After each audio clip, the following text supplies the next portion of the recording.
Every marriage has its secrets, forgotten anniversaries, hidden credit cards, maybe an old flame on social media. Mine had a different name on a federal warrant and a sister's grave in Los Angeles. When the truth finally surfaced after a decade of Sunday dinners and school plays, our family faced a choice that would separate us for years. Some stories are about falling in love. This one is about staying in love when everything you believed turns inside out. Before we begin, let me know where you're tuning in from down in the comments. And if you enjoy this story, don't forget to subscribe and turn on notifications so you never miss our next tale. Chapter 1. The ice cream was melting faster than Siri could lick it, vanilla rivers running down her small fingers as she giggled on our front porch. That's how I remember that last normal evening, sticky sweet and full of laughter.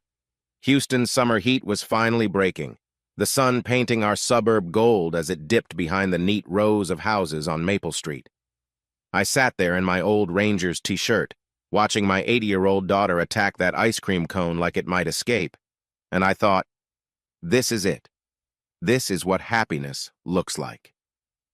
"Gerald, honey, you're letting her ruin her appetite again," Jennifer called from the doorway, but she was smiling. God, that smile. Even after 10 years together, it still got me. She had flour in her dark hair she'd been baking again, filling our house with the smell of fresh bread that made the neighbors jealous. "Dad says ice cream has calcium," Siri announced, chocolate sauce now decorating her chin. "That's basically vegetables." "Your dad's full of it," Jennifer laughed, coming out to join us. She settled next to me on the porch swing, her hand finding mine automatically. It fit perfectly, like it always had, like it was meant to be there. I squeezed her fingers gently. "Hey now, I'm teaching our daughter important life skills, like how to properly appreciate dessert before dinner." "Important life skills," Jennifer repeated, shaking her head. But she leaned into me, her body warm against mine in that comfortable way that comes from years of fitting together. "You're impossible. That's why you love me." "Unfortunately, yes." We sat there watching Siri chase fireflies as they started blinking in the fading light. She ran across our lawn in her purple shorts and dinosaur t-shirt, her laughter ringing out clear as church bells. Other kids from the neighborhood were out too. The Martinez boys next door were having a water gun fight, and old Mrs. Chen was walking her ancient poodle, waving at us as she passed. This was our life at 45 Maple Street. Barbecues on weekends, Siri's soccer games, Jennifer's book club on Thursdays, my poker nights with Jasquier and the guys from work. Normal, safe, perfect. Looking back now, I should have known perfect doesn't last. Should have seen the way Jennifer's eyes would sometimes go distant, staring at nothing like she was seeing ghosts. Should have questioned why she never wanted to visit California, why she had no photos from before we met, why she sometimes flinched when sirens went by. But that night, I wasn't looking for cracks in our foundation. I was just a man sitting with his family, breathing in the smell of fresh-cut grass and my wife's lavender shampoo, thinking about maybe grilling some burgers for dinner. "All right, Munchkin," I called to Siri as the streetlights started coming on. "Time to head in. Bath time." "5 more minutes," she pleaded, still chasing those fireflies with the determination of a tiny hunter. "You said that 5 minutes ago." Jennifer stood, brushing off her jeans.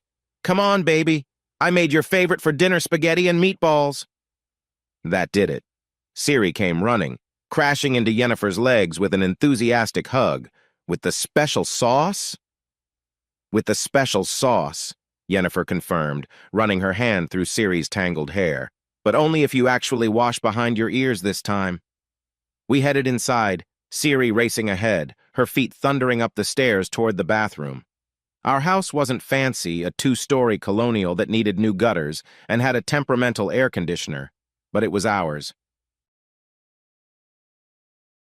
Family photos lined the hallway, our wedding in that little chapel downtown, Siri's first day of kindergarten, last Christmas when we'd all worn matching ugly sweaters.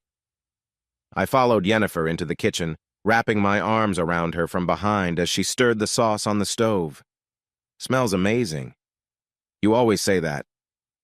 "Because it's always true." I pressed a kiss to her neck, felt her shiver slightly. "Have I told you today that I love you?" Only twice, she said softly. You're slacking. I love you, I whispered against her ear. I love you, I love you, I love you. That better? She turned in my arms, her violet eyes contacts, she'd told me once, though I'd never seen her without them searching mine. For a second I saw something there, fear, regret, but then she smiled, and it was gone. I love you too, she said, more than you know. The sound came from upstairs, a thud, then a series of smaller impacts, like someone tumbling downstairs. Then Yennefer's scream, sharp and terrified. Ciri! I've never moved so fast in my life. My feet barely touched the ground as I raced to the staircase, Yennefer right behind me. What I saw there stopped my heart. Ciri lay crumpled at the bottom of the stairs, her small body twisted wrong, so wrong. Blood was spreading from a gash on her forehead, dark and shocking against her pale skin. She wasn't moving, wasn't making a sound. No, no, no. I dropped to my knees beside her, my hands shaking as I checked for a pulse. There, faint, but there. She was breathing, barely, each breath shallow and wrong. Call 911. But Yennefer was already on the phone, her voice high and panicked. My daughter fell down the stairs. She's unconscious. There's blood, please. We need an ambulance at 45 Maple Street. Houston, please, hurry. I cradled Ciri's head carefully, trying not to move her neck. The blood was warm on my hands, too much blood for such a small person. Stay with us, baby girl. Please, stay with us. Don't move her. Yennefer was beside me now, her hands hovering over Ciri like she wanted to touch, but was afraid to make things worse. Tears were streaming down her face. Oh God, Geralt, what if... She's going to be fine, I said, trying to convince myself as much as her. She's tough. She's our girl. She's going to be fine. The next few minutes felt like hours. I kept talking to Ciri. Nonsense, really. Telling her about the ice cream we'd get tomorrow, about the new bike I was planning to surprise her with for her birthday. Yennefer held Ciri's hand, whispering prayers I didn't know she knew. Then the sirens. Red and blue lights flooded through our windows, and suddenly our house was full of strangers. Paramedics pushed us aside gently but firmly, their hands sure and quick as they worked on our daughter. Oxygen mask, neck brace, careful movement onto a gurney. Probable concussion, possible spinal injury, one of them was saying into a radio. 80-year-old female fall downstairs unconscious, responsive to pain stimuli. I'm riding with her, I said, not a question. One parent can come. The paramedic nodded. Go, Yennefer said immediately. I'll follow in the car. But then the police officers walked in, 2 of them, Houston PD, there to help with the emergency. Standard procedure, I thought. The younger one started asking routine questions. What happened? Was anyone else home? Had Ciri been playing on the stairs? I was answering on autopilot, my eyes on Ciri as they wheeled her toward the ambulance, when I heard the older officer's sharp intake of breath. Ma'am! His voice had changed completely, gone from professional to alert, almost hostile. I'm going to need to see some identification. I turned to see Officer Vesemir Johnson. His badge said, staring at Yennefer with an expression I couldn't read. His hand was hovering near his service weapon, and every muscle in his body had gone tense. I what? Yennefer looked confused, frightened. My daughter needs ID now. His tone brooked no argument. It's upstairs. I can... Stay right there. The command cracked like a whip. The younger officer looked confused, but Vesemir was already on his radio. Dispatch, urgent. Run the name Yennefer Miller, age 33, resident of 45 Maple Street. What the hell is going on? I stepped between them and my wife. Our daughter is hurt. We need to get to the hospital. Sir, step aside. Vesemir's eyes never left Yennefer's face. The radio crackled to life, and the words that came through it changed everything. Yennefer Miller is an alias. Subject is identified as Philippa Brown, federal fugitive wanted for first-degree murder since 2012. Approach with caution. The world tilted. I heard the words, but they didn't make sense. Yennefer. My Yennefer. Her face had gone white as paper. She was shaking her head, backing away. I'm sorry, she whispered, looking at me. Geralt, I'm so sorry. Vesemir moved fast for a man his age. In seconds, he had Yennefer's arms behind her back, pressing her against the wall as he snapped handcuffs on her wrists. "Philippa Brown, you're under arrest for murder. You have the right to remain silent. Anything you say can and will be used against you in a court of law." "No!" The word tore out of me. "This is a mistake. That's my wife. That's Ciri's mother." "Geralt," Yennefer's voice was broken, tears streaming down her face as Vesemir pulled her toward the door. "Take care of her. Please, take care of our baby. Wait." But they were already moving, Vesemir's grip firm on Yennefer's arm as he guided her outside. I followed, desperate, confused, the neighbors coming out now to stare at the spectacle. The ambulance with Ciri was pulling away, sirens wailing, and they were putting my wife in the back of a police car like a criminal. "I love you," Yennefer mouthed through the window as the cruiser pulled away, her face a mask of grief and guilt, and something else, relief, maybe. Like a secret she'd carried for years had finally been lifted, even as it destroyed everything. I stood there in my driveway, blood still on my hands, Ciri's blood watching the police car disappear into the night. The Martinez boys had stopped their water fight. Mrs. Chen was frozen mid-walk, her poodle whining. The perfect suburban evening had shattered like glass, and I was standing in the wreckage, trying to understand how my wife, the woman I'd shared a bed with for 10 years, who'd given birth to our daughter, who made the best spaghetti sauce in Texas, could be someone named Philippa Brown, could be a murderer. The younger officer was still there, looking uncomfortable. "Sir, your daughter the hospital, right? Ciri, my baby girl who might be dying while I stood here trying to process the impossible." "Memorial Herman?" I asked, my voice sounding strange and distant. "Yes, sir. Do you need—" But I was already running to my car, my hands fumbling with the keys. I had to get to Ciri, had to make sure she was okay. Everything else, Yennefer, Philippa Brown, murder it, would have to wait. As I peeled out of the driveway, I caught a glimpse of our house in the rearview mirror. The porch light was still on, illuminating the spot where we'd been sitting just an hour ago, eating ice cream and watching fireflies. It looked like a crime scene now, yellow tape already going up, officers tramping through our perfect life with their heavy boots and suspicious eyes. The drive to the hospital was a blur of red lights and racing thoughts. Who was Philippa Brown? Who had she killed? How long had she been running? And the question that hurt the most, had anything about our life together been real? But every time my mind started down that path, I forced it back to Ciri. She was what mattered now. She was real. She was mine. And she needed me. The emergency room at Memorial Herman was chaos, but the kind of organized chaos that hospitals do well. They knew who I was, immediately the father of the girl from the fall. A nurse with kind eyes and scrubs covered in cartoon cats led me through the maze of curtained areas to where they had Ciri. She looked so small on that hospital bed, surrounded by machines and wires. They'd cleaned the blood from her face, revealing the neat row of stitches on her forehead. Her left arm was in a temporary splint, but she was breathing on her own, and when I took her hand, her fingers curled slightly around mine. "She's stable," the Dr. Young, probably a resident, told me. "Concussion, broken radius, some superficial lacerations. We want to do a CT scan to rule out any brain bleeds, but her reflexes are good. She's a lucky little girl." Lucky.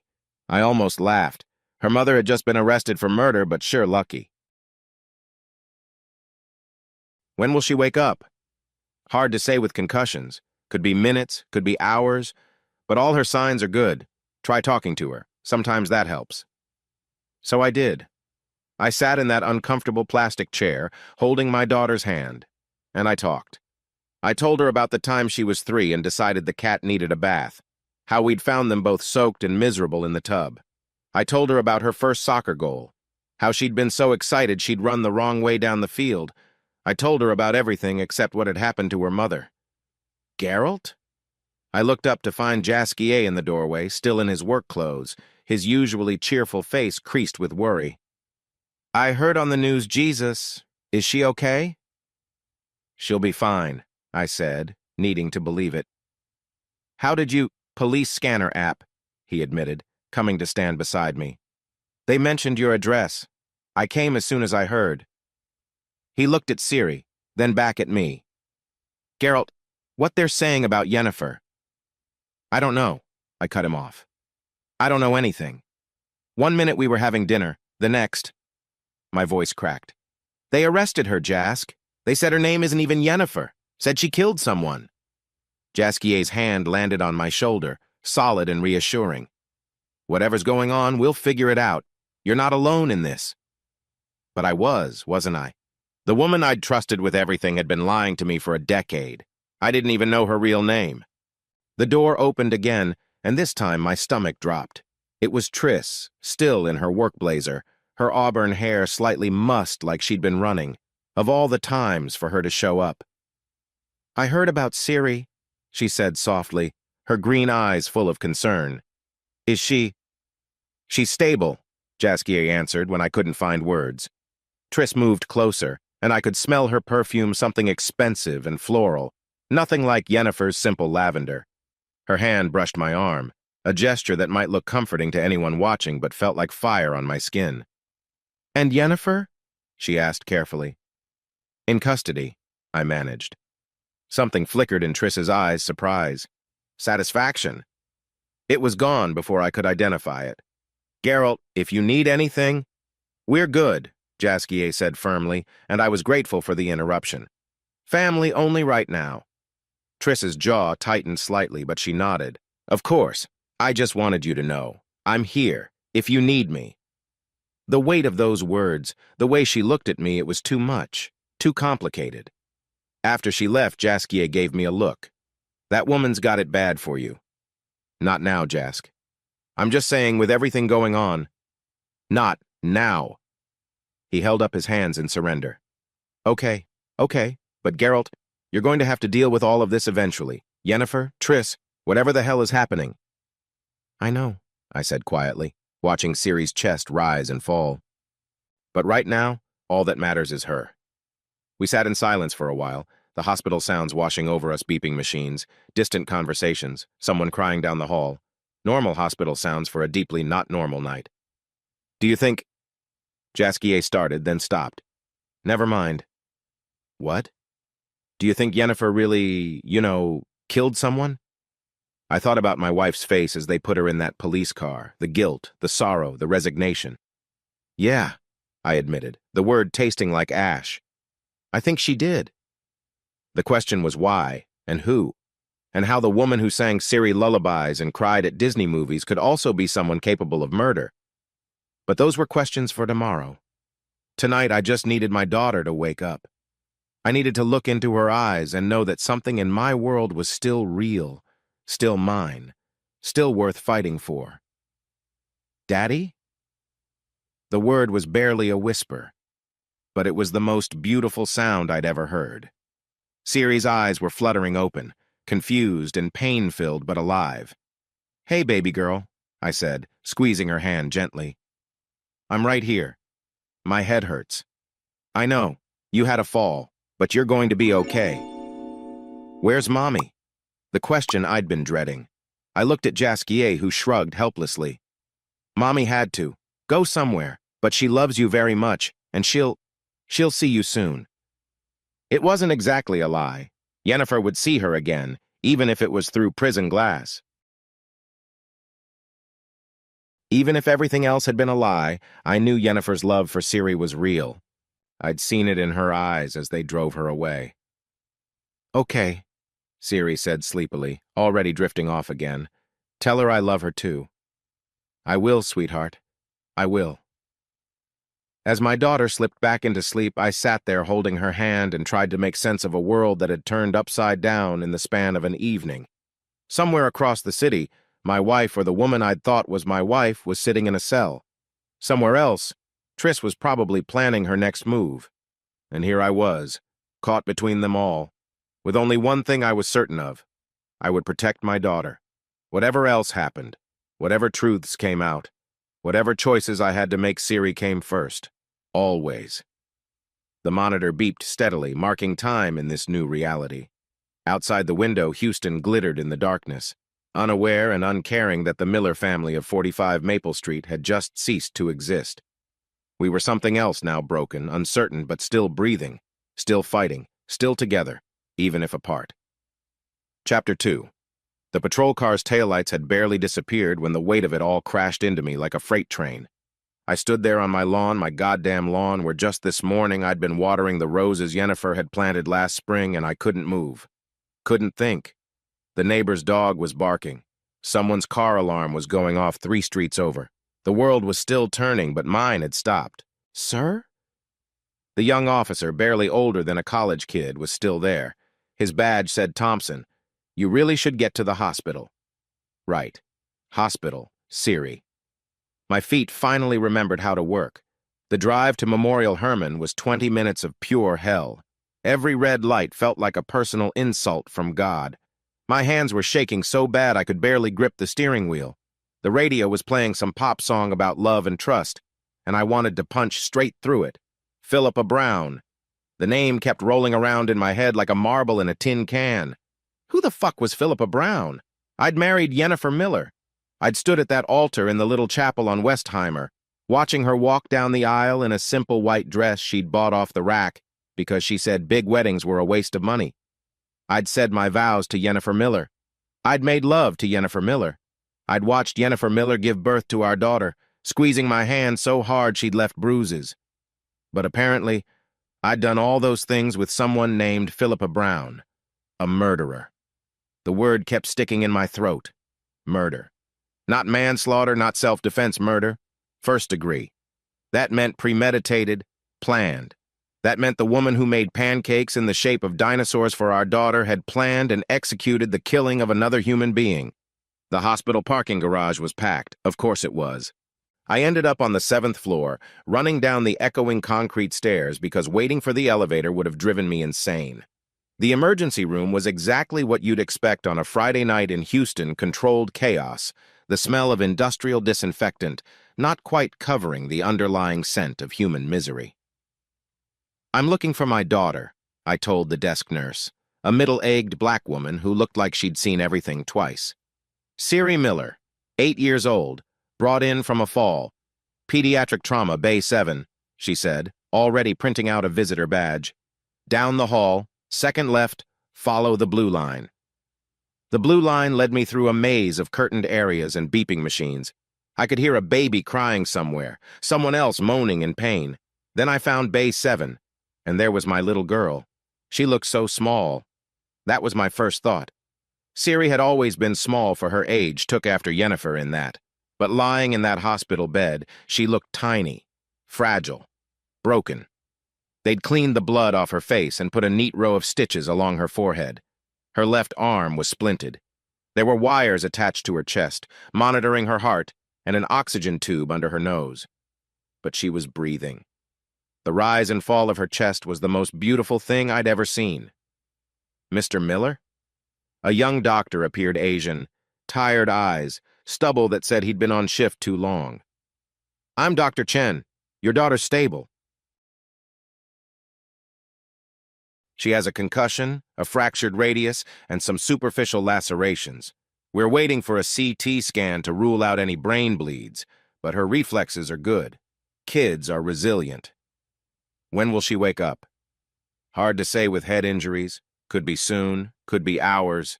The important thing is she's stable. Talk to her sometimes, that helps." So I sat in that uncomfortable plastic chair that every hospital in America must buy from the same depressing catalog, and I held my daughter's hand, and I talked. "Hey, Munchkin," I said, my voice cracking. "Dad's here.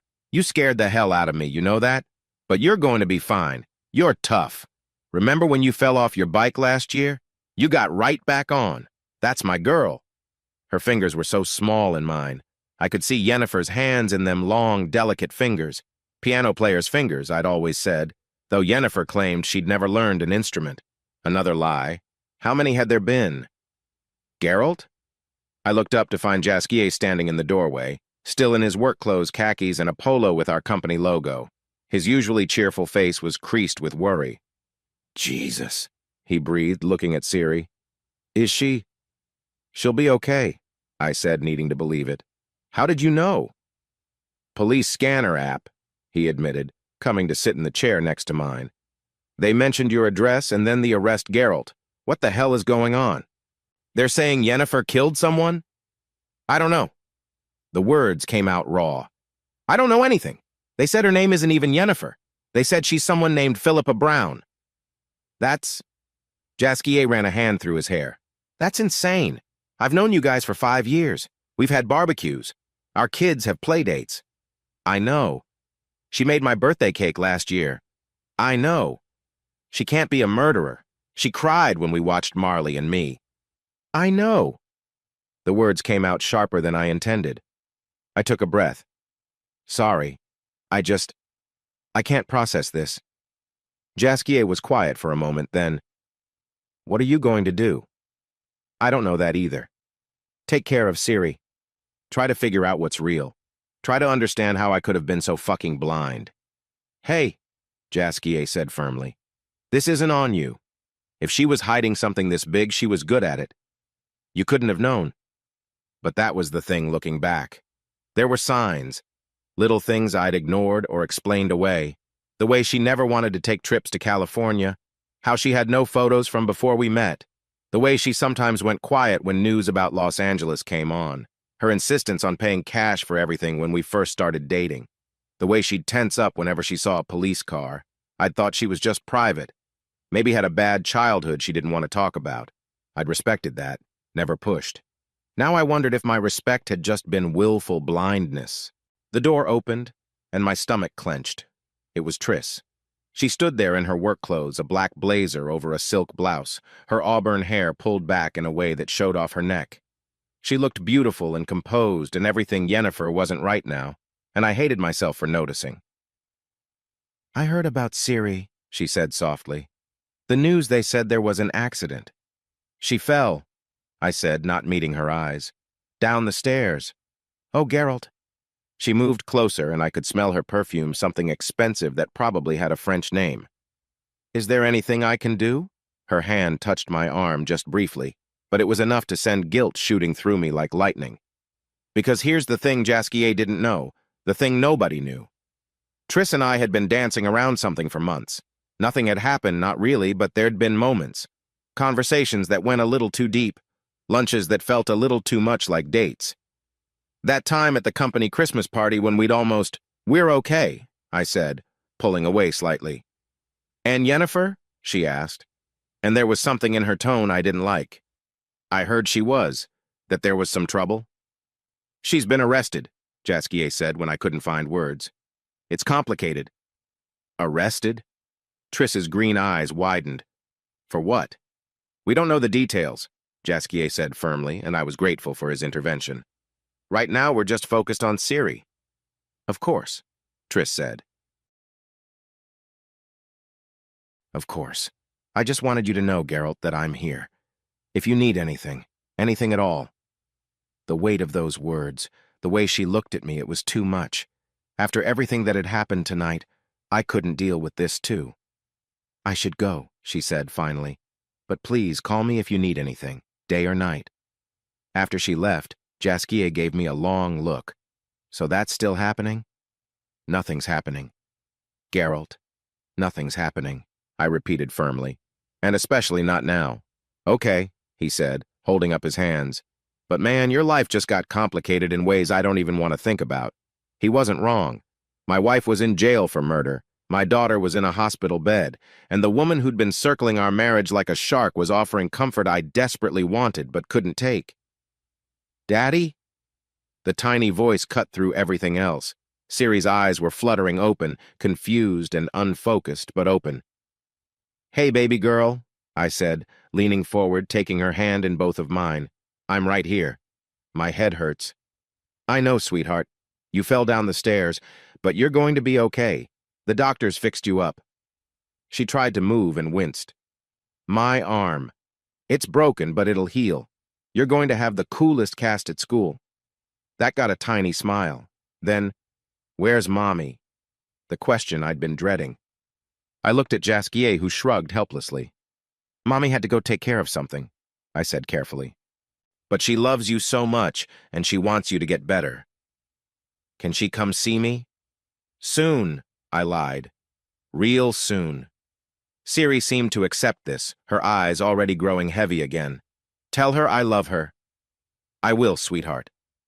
As she drifted back to sleep, Dr. Chen returned with good news. The CT scan was clear, no bleeding.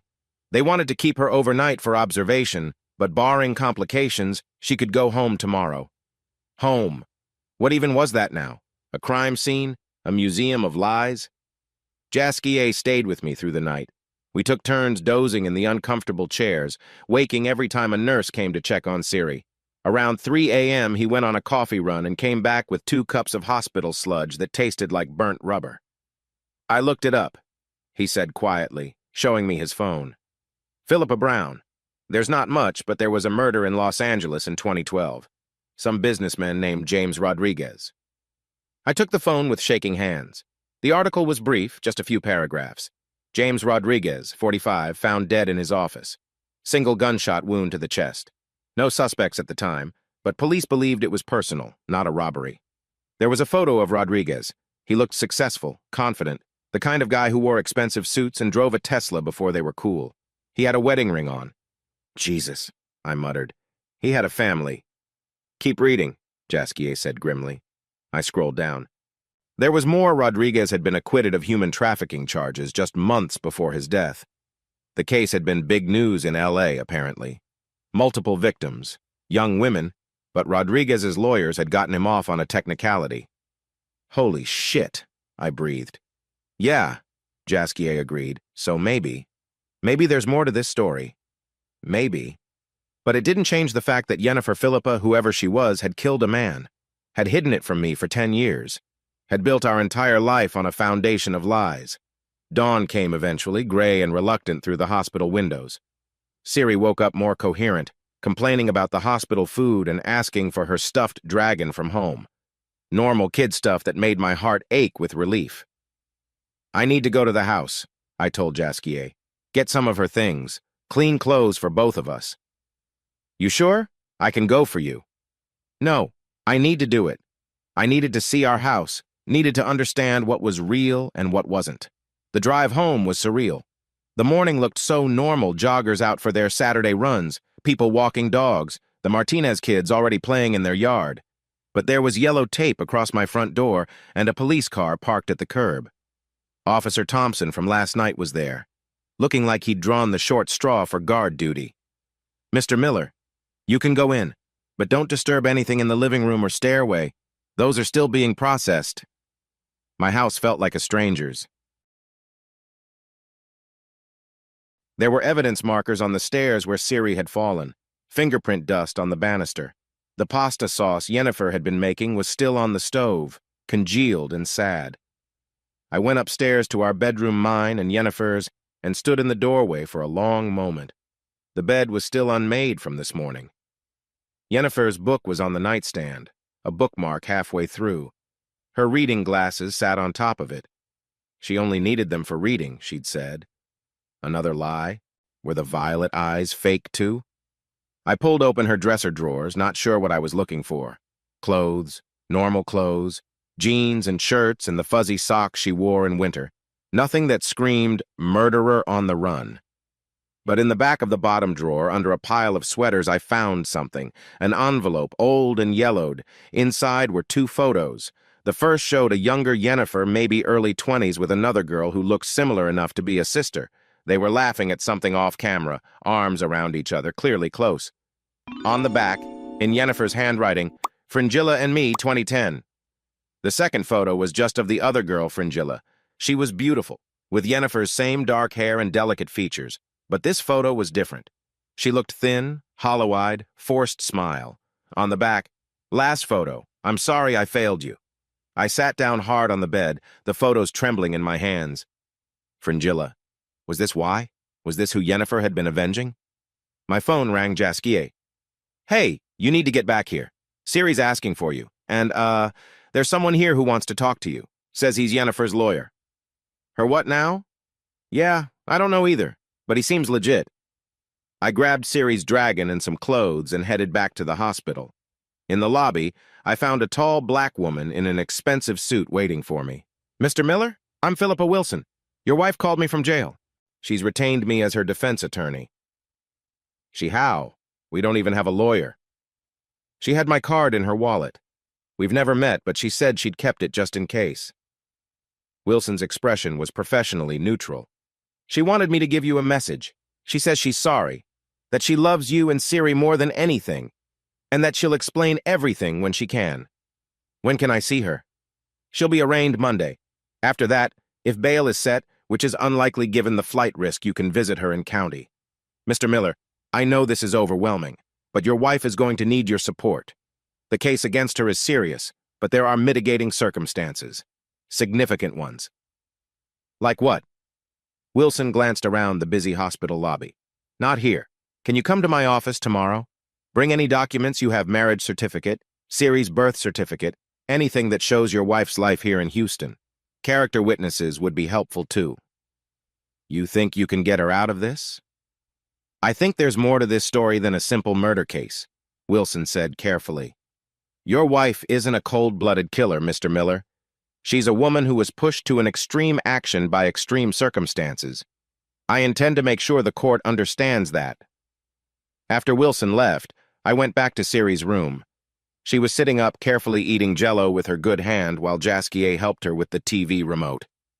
Daddy? Her face lit up when she saw me. Did you bring Mr. Scales? Of course I did. I handed her the stuffed dragon, which she immediately hugged to her chest. Did you see Mommy? Not yet, baby, but soon. Is she okay? How did I answer that? Your mother's in jail for murder, but she sends her love?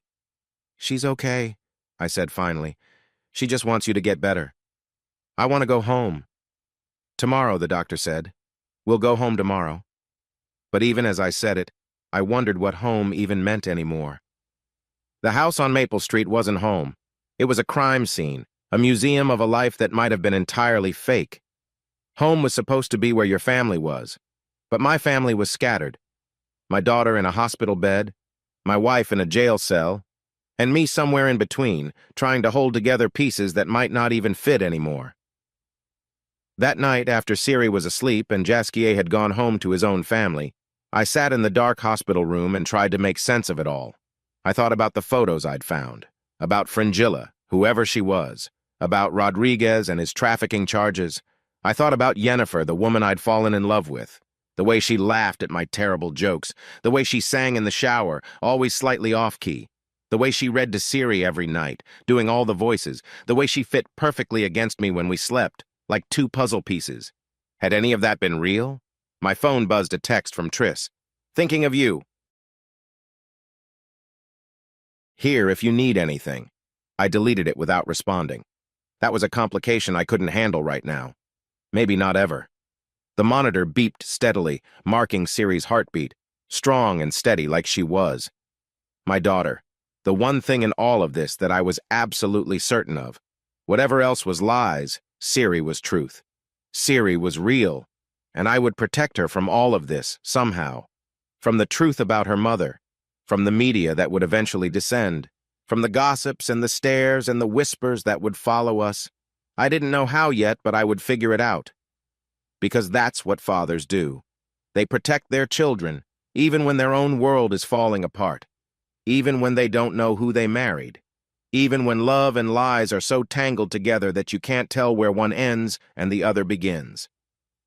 Chapter 3. The Harris County Jail looked exactly like what you'd expect a concrete box designed to crush hope. I'd driven past it 100 times on my way to work, never thinking I'd be walking through those doors to visit my wife. The morning was already hot, that sticky Houston heat that makes you feel like you're swimming through the air, and my shirt was soaked with sweat by the time I got through security. They made me empty my pockets, take off my belt, go through a metal detector twice because I forgot about the keys in my back pocket. The guard, a woman who looked like she could bench press me, gave me a look that said she'd seen 1,000 men like me confused, desperate, clinging to denial. First time? She asked, not unkindly. Yeah. Visiting room's down the hall. You get 30 minutes. No physical contact. Don't try to pass anything through the glass. The visiting room was divided by thick plexiglass partitions with phones on either side like some dystopian version of a restaurant booth. I sat in a plastic chair that had seen better decades and waited. When they brought Yennefer in, I almost didn't recognize her. She was wearing orange, that universal color of guilt, and her dark hair was pulled back in a messy ponytail. No makeup. The violet eyes I'd loved were brown, just brown. Contact lenses, she'd said once. Another lie in the collection. But it was more than the physical changes. She looked smaller, defeated, like someone had let all the air out of her. She sat down across from me and picked up the phone. I did the same. "Hi," she said, and her voice was so small I could barely hear it through the crackling connection. "Hi." We sat there for a moment, just looking at each other through the scratched plexiglass. 10 years of marriage, and I didn't know what to say. "How's Siri?" she asked finally. "She's okay. They discharged her this morning. She's at Jasquier's house. I didn't want to bring her back to our place yet with the police tape and everything." "Good. That's good." She was crying now, silent tears rolling down her cheeks. "Geralt, I'm so sorry. I'm so fucking sorry. Your name is Philippa Brown." It wasn't a question, but she nodded anyway. It was Philippa Brown. "And you killed someone." Another nod. She couldn't look at me. "Who was he?" "His name was James Rodriguez." Her voice was steady now, like she'd been preparing for this conversation for 10 years. "He was a monster." Meanwhile, in an interrogation room somewhere else in the building, Detective Eskil Smith was having the same conversation with a different tone. I wouldn't learn about this until later, when the lawyers shared the transcript, but it helps to understand what Yennefer was saying to them while I sat there trying to understand how my wife had become a stranger. Eskil was good at his job, patient, thorough, the kind of cop who solved cases by listening more than talking. He sat across from Yennefer with a file thick enough to use as a weapon, and started with the easy questions. "State your name for the record." "Yennefer Miller, born Philippa Brown." "Date of birth?" "March 15th, 1987. "Place of birth?" "Los Angeles, California." "Miss Brown." "Miller, please. I haven't been Philippa Brown for 10 years. Eskil made a note. "Miss Miller, then. Do you know why you're here?" "Because I killed James Rodriguez on July 18th, 2012. Just like that. No hesitation, no denial. Eskil later told me he'd been surprised by the confession. Most people, even guilty ones, try to dance around it at first. "Tell me about James Rodriguez." That's when Yennefer's composure cracked. She started talking, and once she started, she couldn't stop. The story came out in pieces, like shattered glass being reassembled. Back in the visiting room with me, she was telling the same story, but more personal, more raw. "I had a sister," she said through the phone. "Fringilla. She was 5 years younger than me. Beautiful, smart, wanted to be a doctor." I thought of the photos I'd found. "What happened to her?" "James Rodriguez happened." The name came out like poison. "He owned a chain of modeling agencies in LA. Legitimate businesses on paper, but they were fronts. He was trafficking girls, Geralt. Young women who thought they were getting modeling contracts, acting jobs. He'd promise them the world, get them dependent on him then." She couldn't finish. "Fringilla?" "She was 19, just finished her first year of pre-med at UCLA. She was working part-time as a hostess, trying to help with tuition. One of Rodriguez's scouts approached her, said she had the perfect look for a cosmetics campaign, said she could make enough in one summer to pay for the rest of college." Yennefer's hands were shaking. I wanted to reach through the glass, hold them, but all I could do was listen. She was so excited. Came home with this contract, professional photos they'd taken. My parents were suspicious, but I told them it was probably fine. I was the big sister. I was supposed to protect her. Her voice broke. I told her to go for it. "Yennefer." They moved her into what they said was a model's apartment. Cut her off from us, gradually said it was for focus, for her career. By the time we realized something was wrong, she was gone. Just gone. The agency said she'd broken her contract, left town. The police wouldn't do anything because she was an adult. But she didn't leave. No. The word was barely a whisper. We found out later, after they found her body. She'd been trying to escape. Rodriguez's men caught her at a bus station. They made an example of her. In the interrogation room, Eskil had pushed the crime scene photos across the table. Yennefer couldn't look at them, But she didn't need to. She'd seen them before, at the trial where Rodriguez walked free. The prosecution had him, she told me through the phone. They had witnesses, other girls who'd escaped. They had financial records. But Rodriguez had better lawyers. They got evidence thrown out on technicalities, made the girls look like liars, opportunists. One of them, barely 18, broke down on the stand when they accused her of being a prostitute who was trying to extort Rodriguez. And he walked. He walked. She laughed, but it was bitter, broken. He actually smiled at us as he left the courthouse. My parents, me, the families of the other victims. He smiled like he'd won a game. So you decided to kill him. She met my eyes then, really met them for the first time since she'd sat down. I decided to stop him. The law failed. The system failed. He was going to keep doing it, keep destroying families. So yes, I decided to kill him. How? It was a stupid question maybe, but I needed to know. Needed to understand how the woman who got squeamish when I killed spiders had planned and executed a murder. I learned about him first. Everything. Where he lived, where he worked, his routines. I took shooting lessons, told the instructor I was a woman living alone, wanted to protect myself. I created a new identity, one that could get close to him.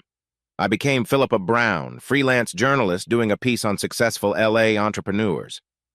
And he believed it.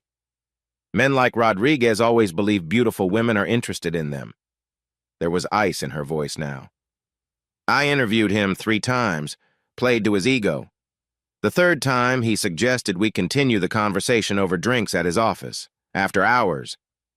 She stopped talking. I waited.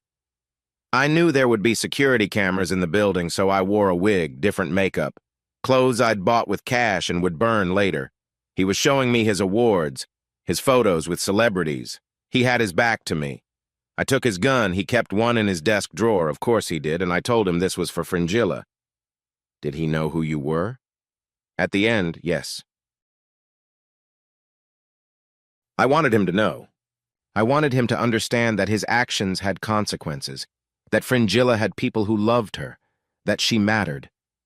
And then I shot him. She said it simply, like she was telling me she'd gone to the store. Once, in the chest. He fell, and I watched him die. It took 4 minutes. 4 minutes. She'd stood there for 4 minutes, watching a man die, watching the life leave his eyes. I tried to reconcile this with the woman who cried during nature documentaries when the gazelle didn't escape the lion. After? I asked. I left through the service entrance, drove to a motel I'd paid for in cash, changed clothes, burned the ones I'd worn, cut my hair, dyed it, threw the wig and the gun in different dumpsters across the city. Then I ran. To Houston. Eventually. I moved around for a few months first. Vegas, Phoenix, San Antonio. I was paranoid, seeing police everywhere. But after a year, when they hadn't caught me, I started to believe maybe I could have a life. I got the fake documents, became Jennifer Miller, got a job at that bakery on Westheimer. Where we met. Where we met. She smiled then, sad and beautiful. You came in every morning for 3 weeks, ordering the same blueberry muffin and black coffee. You were so shy, it took you another week to ask me out. I remember. I wasn't supposed to fall in love. That wasn't part of the plan. I was just supposed to disappear, live quietly, alone. But you were so kind, so genuine. You made me laugh for the first time since Fringilla died. And I thought maybe I deserved a second chance. Maybe I could be Jennifer Miller and leave Philippa Brown buried. But you couldn't. I couldn't. Every time I looked at Siri, I saw Fringilla. Every time we were happy, I remembered that Rodriguez had a family, too. A wife, kids. I took their father. Even if he was a monster, I took him from them. We sat in silence for a moment. Around us, other families were having their own desperate conversations through plexiglass. A woman was crying while talking to someone who might have been her son. A child was showing drawings to someone who might have been their father. The brown eyes, I said finally. They're real? Yes, the violet contacts were. Vanity, I guess. A way to be someone else. Jennifer had violet eyes. Philippa had brown. What else was a lie? She flinched. My name, my past, everything before Houston. But Geralt, nothing about us was a lie. I love you. I love Siri. That life we built together, that was the truest thing I've ever done. You lied to me every day for 10 years. I know. You let me marry you, have a child with you, build a life with you, all while hiding this enormous secret. I know. How am I supposed to trust anything now? I don't know. She was crying again. I don't expect you to forgive me. I don't deserve forgiveness. But please don't let this destroy Siri. She needs you. She needs her mother, too. Her mother is a murderer. Her mother is a woman who made a terrible choice after unbearable loss. The words surprised me as much as her. I'm not saying what you did was right, but I understand why you did it. You do? I thought about Siri, about what I would do if someone hurt her and the law failed to protect her. Would I be capable of what Yennefer had done? I wanted to say no, but sitting there, looking at the pain in her eyes, I wasn't sure. Your lawyer, Wilson, she thinks there are mitigating circumstances. It doesn't matter. I killed a man, planned it, executed it, covered it up. That's first-degree murder. I'm going to prison for the rest of my life. Maybe not. Wilson seems to think. Time's up, the guard announced. Geralt, Yennefer said urgently. There's something else. Rodriguez had a brother, Lambert. He's been looking for me. If he finds out I've been caught, time's up, the guard repeated more firmly. Be careful, Yennefer said as the guard moved toward her. Please, keep Ciri safe. Then she was gone, led back to wherever they keep women who've done the unthinkable for understandable reasons. I sat in my car in the jail parking lot for an hour, engine running for the AC, trying to process what I'd learned. My wife was a vigilante, a killer, a woman who'd taken justice into her own hands when the system failed her sister. My phone rang. Jasquier. Hey, man. Ciri's asking when you're coming to get her. On my way. You okay? You sound rough. I just saw Yennefer. And I'll tell you when I get there, not over the phone. The drive to Jasquier's house in Sugarland took 40 minutes in traffic. I spent it thinking about Fringilla, the girl in the photograph. 19 years old, pre-med student, someone's daughter, someone's sister. Dead because she'd trusted the wrong person, because she'd believed in a dream that turned into a nightmare. I thought about Rodriguez, too. The man who'd destroyed families for profit, who'd walked free because he could afford better lawyers than the state, who'd smiled at his victims' families like their pain was amusing. Was Yennefer wrong to kill him? Legally, yes. Morally? That was harder to answer. Jasquier lived in one of those suburban developments where all the houses looked the same except for the color of the front door. His was blue. His wife, Priscilla, answered when I knocked. Geralt, she said, pulling me into a hug. I'm so sorry about everything. It's just awful. Thanks, Pris. Where's Ciri? Backyard with the kids. She's doing okay, considering. Kids are resilient. I found Ciri sitting under a tree, carefully drawing with her good hand while Jasquier's twins played on their swing set. Her cast was covered in signatures already. The twins had gone to town with markers. Daddy! She dropped her crayons and ran to me, throwing her good arm around my neck. Hey, baby girl! You doing okay? My arm doesn't hurt anymore. And look, Emma and Eric drew butterflies on my cast. That's beautiful. Can we go home now? Home. That word again. Yeah, sweetheart. Let's go home. Jasquier walked us to my car. So? She did it, I said quietly, making sure Ciri couldn't hear. She admitted it. But there's more to the story. The guy she killed, he was trafficking young women. He killed her sister. Jesus Christ. Yeah. What are you going to do? I don't know. Support my daughter. Try to figure out how to explain this to her when she's older. Hope Wilson can work some kind of miracle. And Yennefer? She's still my wife, I said, surprising myself again. For better or worse, right? That's a hell of a worse. Yeah, it is. The house felt different when we got back. The police tape was gone, but the energy was wrong. It felt like a place where something bad had happened, which I guess it had. Several things, actually. Why does the house feel weird? Ciri asked, more perceptive than any 80-year-old should have to be. Just because we've been gone for a few days, it'll feel normal again soon. When is Mommy coming home? I knelt down to her level. Mommy has to stay away for a while, sweetheart. She broke some rules a long time ago before you were born, and now she has to face the consequences. Like when I had timeout for hitting Eric? Kinda like that, but for grown-ups. Is she in timeout? Yeah, baby. She's in timeout. For how long? I don't know yet. Siri thought about this. Can we visit her? Maybe. We'll see. I miss her. I know. Me too. That night, after Siri was asleep, I sat in the kitchen where Yennefer had been making sauce just days ago. The pot was still on the stove. I should have thrown it out, but somehow I couldn't. It was evidence that our life had been real, that we'd been a normal family having a normal dinner before everything went to hell. I pulled out the photos I'd found. Yennefer and Fringilla, smiling in happier times. I wondered what their parents were like, if they were still alive, if they knew what Yennefer had done. I wondered if they'd tried to stop her, or if they'd understood. My laptop was on the counter. I opened it and searched for James Rodriguez, Los Angeles, trafficking. The results were extensive. The trial had been big news in 2011. There were photos of protesters outside the courthouse, holding signs with the victims' pictures. Justice for Fringilla, one sign read. There was video of Rodriguez leaving the courthouse after his acquittal, and Yennefer hadn't been wrong, he was smiling. Smirking, really. Like the whole thing had been an inconvenience he'd successfully navigated. One article had a list of the victims.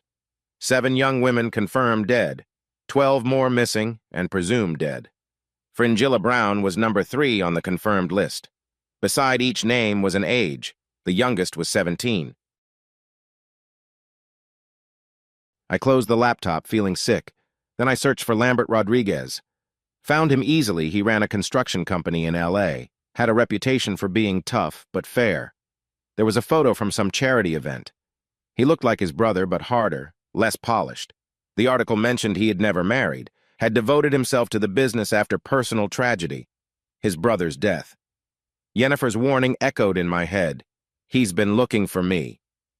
I double-checked all the locks, set the alarm system we rarely used. Tomorrow I'd call a security company, maybe get some cameras installed. If Lambert Rodriguez was looking for revenge, he wouldn't get near my daughter. The house was quiet except for the AC humming and the distant sound of a dog barking. I sat in the dark, thinking about justice and revenge, about love and lies, about the choices we make and the secrets we keep. Somewhere across the city, my wife was lying on a narrow cot in a cell, probably not sleeping either. Tomorrow she'd be arraigned, formally charged with murder. The media would get hold of the story.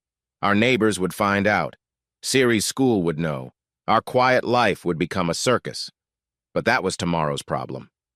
Tonight, my daughter was safe in her bed, dreaming whatever dreams 80-year-olds have. Tonight, I was here to protect her. I thought about Yennefer's confession, about watching Rodriguez die. 4 minutes, she'd said. She'd stood there for 4 minutes, making sure he was really dead. That took a kind of cold determination I couldn't quite reconcile with the woman who used to leave notes in my lunch bag telling me she loved me. But then I thought about Fringilla, 19 and full of dreams, dying scared and alone because she'd trusted the wrong person. I thought about those other girls, some younger than Fringilla, their families destroyed by one man's greed. Was Yennefer a murderer or a hero? Could she be both? I didn't have answers. Maybe I never would. But I knew one thing.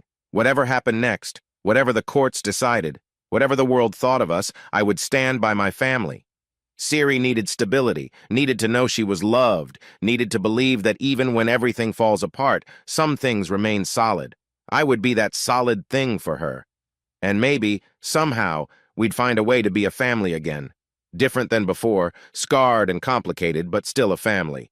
The clock on the microwave read 2:47 a.m.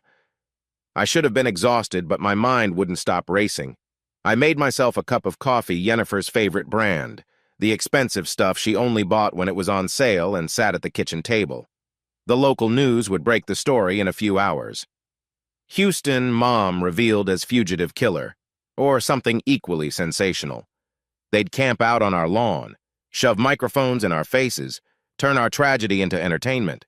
I pulled out my phone and scrolled through my contacts. Found Wilson's number. "We need a plan," I texted her. For the media. For protecting my daughter. 3 dots appeared immediately, even at this ungodly hour. Already on it. Meet me at my office at 9 a.m. Bring coffee. The good stuff. I almost smiled. At least our lawyer had her priorities straight. Chapter 4. The plexiglass between us was scratched and cloudy, like looking at Yennefer through dirty water. This was my 3rd visit in as many days, and I was starting to recognize the other regulars, the tired-looking woman who always sat in corner booth 4, the old man who brought crossword puzzles to pass to his son, the teenage girl who never took off her headphones even while talking on the phone. "You look tired," Yennefer said through the handset. "You look like you haven't slept in a week." "Cellmate snores," she said with a weak smile. "Reminds me of you." "I don't snore." "You snore like a chainsaw, Geralt. I used to lie awake wondering how someone could make that much noise and not wake themselves up." It was such a normal conversation, the kind we'd had 100 times over coffee in our kitchen. For a second, I could almost forget where we were. "I need to ask you something," I said. "Okay." "That night, 10 years ago, when I asked you out, did you say yes because you liked me, or because you needed cover? Because a husband and a normal life would make you harder to find?" She flinched like I'd slapped her. "How can you ask that? How can I not? Everything about our beginning was a lie. Your name, your past, not that." Her voice was fierce now. "Never that. I said yes because you made me laugh. Because you were kind to the new girl at the bakery who kept messing up orders. Because you drew smiley faces on your coffee cups. Because when that homeless guy came in, you bought him breakfast without making a big deal about it. But the timing was coincidence. Or fate, if you believe in that. I wasn't looking for cover, Geralt.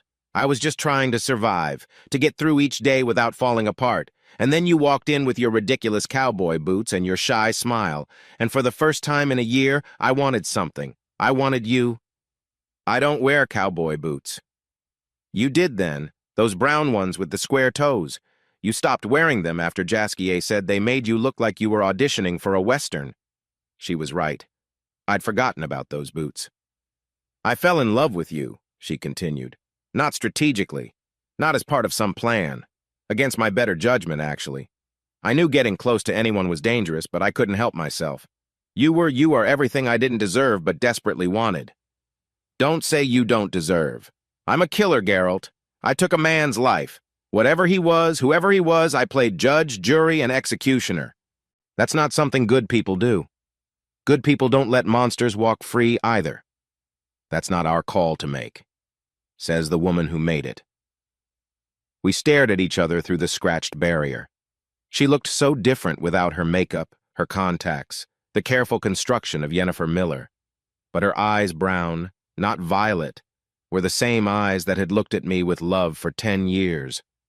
The same eyes that had cried when Ciri was born, that lit up when she laughed, that found mine across crowded rooms. "There's something else," I said. "Something I need to tell you." She tensed. "What?" "Triss Marigold. From my work. There's been. Nothing happened, but there were feelings. On both sides. Some lunches that weren't entirely professional. A moment at the Christmas party where we almost... I know." The words hit me like cold water. "You know?" "I've known for months. You started mentioning her more. Coming home later on the nights she worked late too. The way you'd check your phone and smile at texts you didn't share." "Why didn't you say anything?" "Because I had no right." Her voice was steady, but tears were rolling down her cheeks. "I'd been lying to you for 10 years. How could I be angry about emotional infidelity when I'd committed existential fraud? It wasn't I know you didn't sleep with her. I know you, Geralt. You would have confessed immediately. The guilt would have eaten you alive." She was right. It was already eating me alive, and all we'd done was have some loaded conversations and one almost kiss under mistletoe that I'd pulled back from at the last second. "I ended it," I said. "Whatever it was or might have been. When you were arrested, she came to the hospital, and I told her it was over." "Because I got arrested? Because I realized that even with all the lies, even with everything you've hidden, you're still my wife, the mother of my child. The woman I chose. And if I hadn't been arrested? If none of this had happened? It was a fair question. One I'd been asking myself. I don't know, I admitted. I was confused, feeling neglected maybe, or just stupid middle-aged man syndrome. But Yennefer, Philippa, whoever you are, I love you. That's not past tense. You should hate me. Probably. You should take Ciri and run. Start fresh somewhere. Find someone who isn't broken. Everyone's broken. You just broke in a more dramatic way. I might go to prison for life. Then I'll bring Ciri to visit every week. You can't put your life on hold for me. Watch me. She pressed her palm against the glass, and I matched it with mine. For a moment, we just stayed like that, pretending we could feel each other's warmth through the barrier. Wilson thinks she can get the charges reduced, I said. Maybe manslaughter instead of murder one. It won't matter, I confessed, to you, to Detective Eskel, to Wilson. I'm not going to pretend I didn't do it. But the circumstances won't change the fact that I killed a man. Time's up, the guard called. I love you, I said quickly. I love you too. Take care of our girl. Always. As I left the jail, my phone buzzed. Wilson, meeting tomorrow. We need to discuss media strategy. This is about to go public in a big way. She wasn't wrong. The next morning, I woke up to find news vans on my street. Someone had leaked the story, and "Suburban Mom Revealed as Fugitive Killer" was the headline on every local news site. I kept Ciri home from school and called Jasquier. We're surrounded, I told him. Can you get to us? On my way. I'll park a street over and come through the backyard.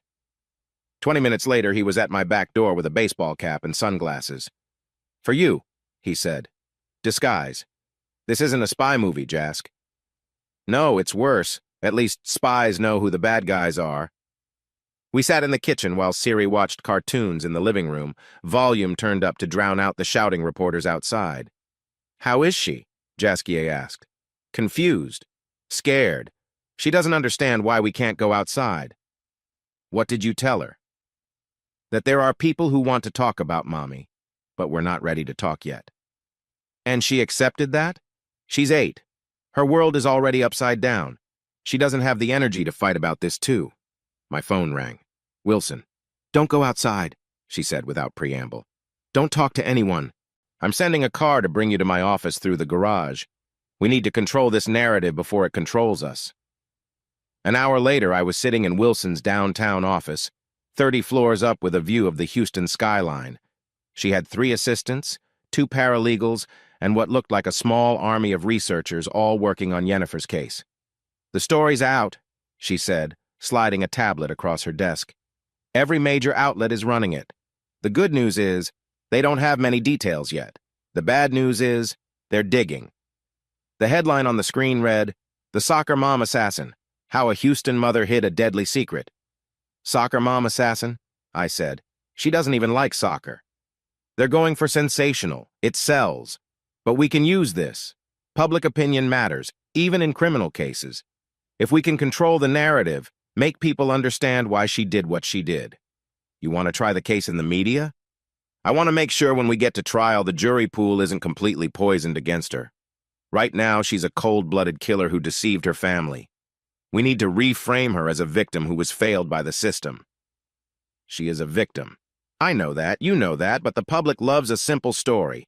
Bad guy, good guy, justice served. The truth is more complicated, and complicated doesn't play well on the evening news. She pulled out a legal pad covered in notes. I've been researching Rodriguez. The man was a monster, Geralt. I found 12 more victims who were never officially connected to him. 3 of them are willing to speak publicly about what he did to them. Will that help? It might. Jury nullification is rare, but it happens. If we can make the jury understand that Yennefer did what the law couldn't or wouldn't do. You think they'd let her off? Let's not get ahead of ourselves. But they might convict on a lesser charge. Manslaughter instead of murder. She'd still do time, but we're talking years instead of decades. What do you need from me? Character witnesses, people who can testify about the Yennefer you know. The mother, the wife, the good neighbor. We need to humanize her. I can do that. And we need to find out about this brother. Lambert Rodriguez. Yennefer seemed concerned about him. Already on it. I've hired a security firm to watch the house. Good. Be careful, Geralt. Men like that who've spent years nursing a grudge, they're unpredictable. On the way home, I stopped at Target to buy Ciri new clothes. She was growing so fast, half her stuff didn't fit anymore. Yennefer usually handled the clothes shopping. She knew Ciri's sizes, her preferences, which brands ran small or large. I stood in the girls' section, holding up shirts, completely lost. Mr. Miller? I turned to find a woman I vaguely recognized from Ciri's school. I just wanted to say, she continued, lowering her voice, that what's happening to your family is terrible, but some of us understand. If someone had hurt my daughter like that man hurt those girls, well, I can't say I wouldn't have done the same thing. Thank you. She squeezed my arm and walked away. It was the first time since the arrest that someone had shown me kindness instead of curiosity or judgment. When I got home, the media crowd had thinned but not disappeared. I pulled into the garage, closing the door quickly behind me. Inside, Ciri was at the kitchen table, drawing. What are you working on, baby girl? A picture for Mommy, for when she comes home. It was a family portrait, stick figures, but clearly us. Mom, Dad, and Ciri standing in front of our house holding hands. She'd drawn hearts floating around us. She'll love it, I said, my throat tight. When can I see her? Soon, sweetheart. We just have to wait for the lawyers to work some things out. Is Mommy in trouble because of me? Because I fell? Oh, baby, no. I pulled her into my lap. None of this is your fault. Mommy's in trouble for something that happened a long time ago, before you were even born. Did she do something bad? How did you explain moral complexity to an 80-year-old? She did something wrong because someone hurt her family, I said finally. Like if someone hurt you and I did something wrong to protect you. You'd protect me from bad guys? Always. And Mommy protected her family? Yes. Then she's a hero, right? Heroes protect people. From the mouths of babes. Yeah, baby. She's a hero. That night, after Ciri was asleep, I sat on the back porch with a beer trying to process everything. The security cameras the company had installed blinked red in the darkness. Motion sensors would alert my phone if anyone approached the house. It felt like we were under siege. My phone buzzed. A text from an unknown number. You married a killer. How does it feel to know your whole life is a lie? I blocked the number. It was the fifth message like that I'd gotten today. Somehow people had found my cell number. Another buzz. This time it was Triss. I saw the news. I'm so sorry. If you need anything, even just someone to talk to, I'm here. I stared at the message for a long time. It would be so easy to respond, to take the comfort she was offering, to have someone tell me I was a good man in an impossible situation, to feel wanted by someone who wasn't behind glass. I deleted the message without responding. Inside, I could hear Ciri talking in her sleep, something she'd started doing since the accident. Little mumbled conversations with dream people. Sometimes she called for her mother. I thought about Yennefer in her cell, probably lying awake, replaying every decision that had led her here. Did she regret killing Rodriguez? Did she regret running? Did she regret meeting me, creating a life that would inevitably shatter? I pulled up the photo on my phone, our last family photo, taken at the beach in Galveston 2 months ago. We looked so happy. Ciri was laughing at something. Yennefer was smiling that smile that made her whole face light up, and I looked content in a way I hadn't felt since. Had we ever really been that family in the photo? Or had it always been an illusion, a beautiful lie we all agreed to believe? I didn't have answers. Maybe I never would. But tomorrow I would get up, make Ciri breakfast, field calls from reporters, meet with Wilson, and continue putting one foot in front of the other.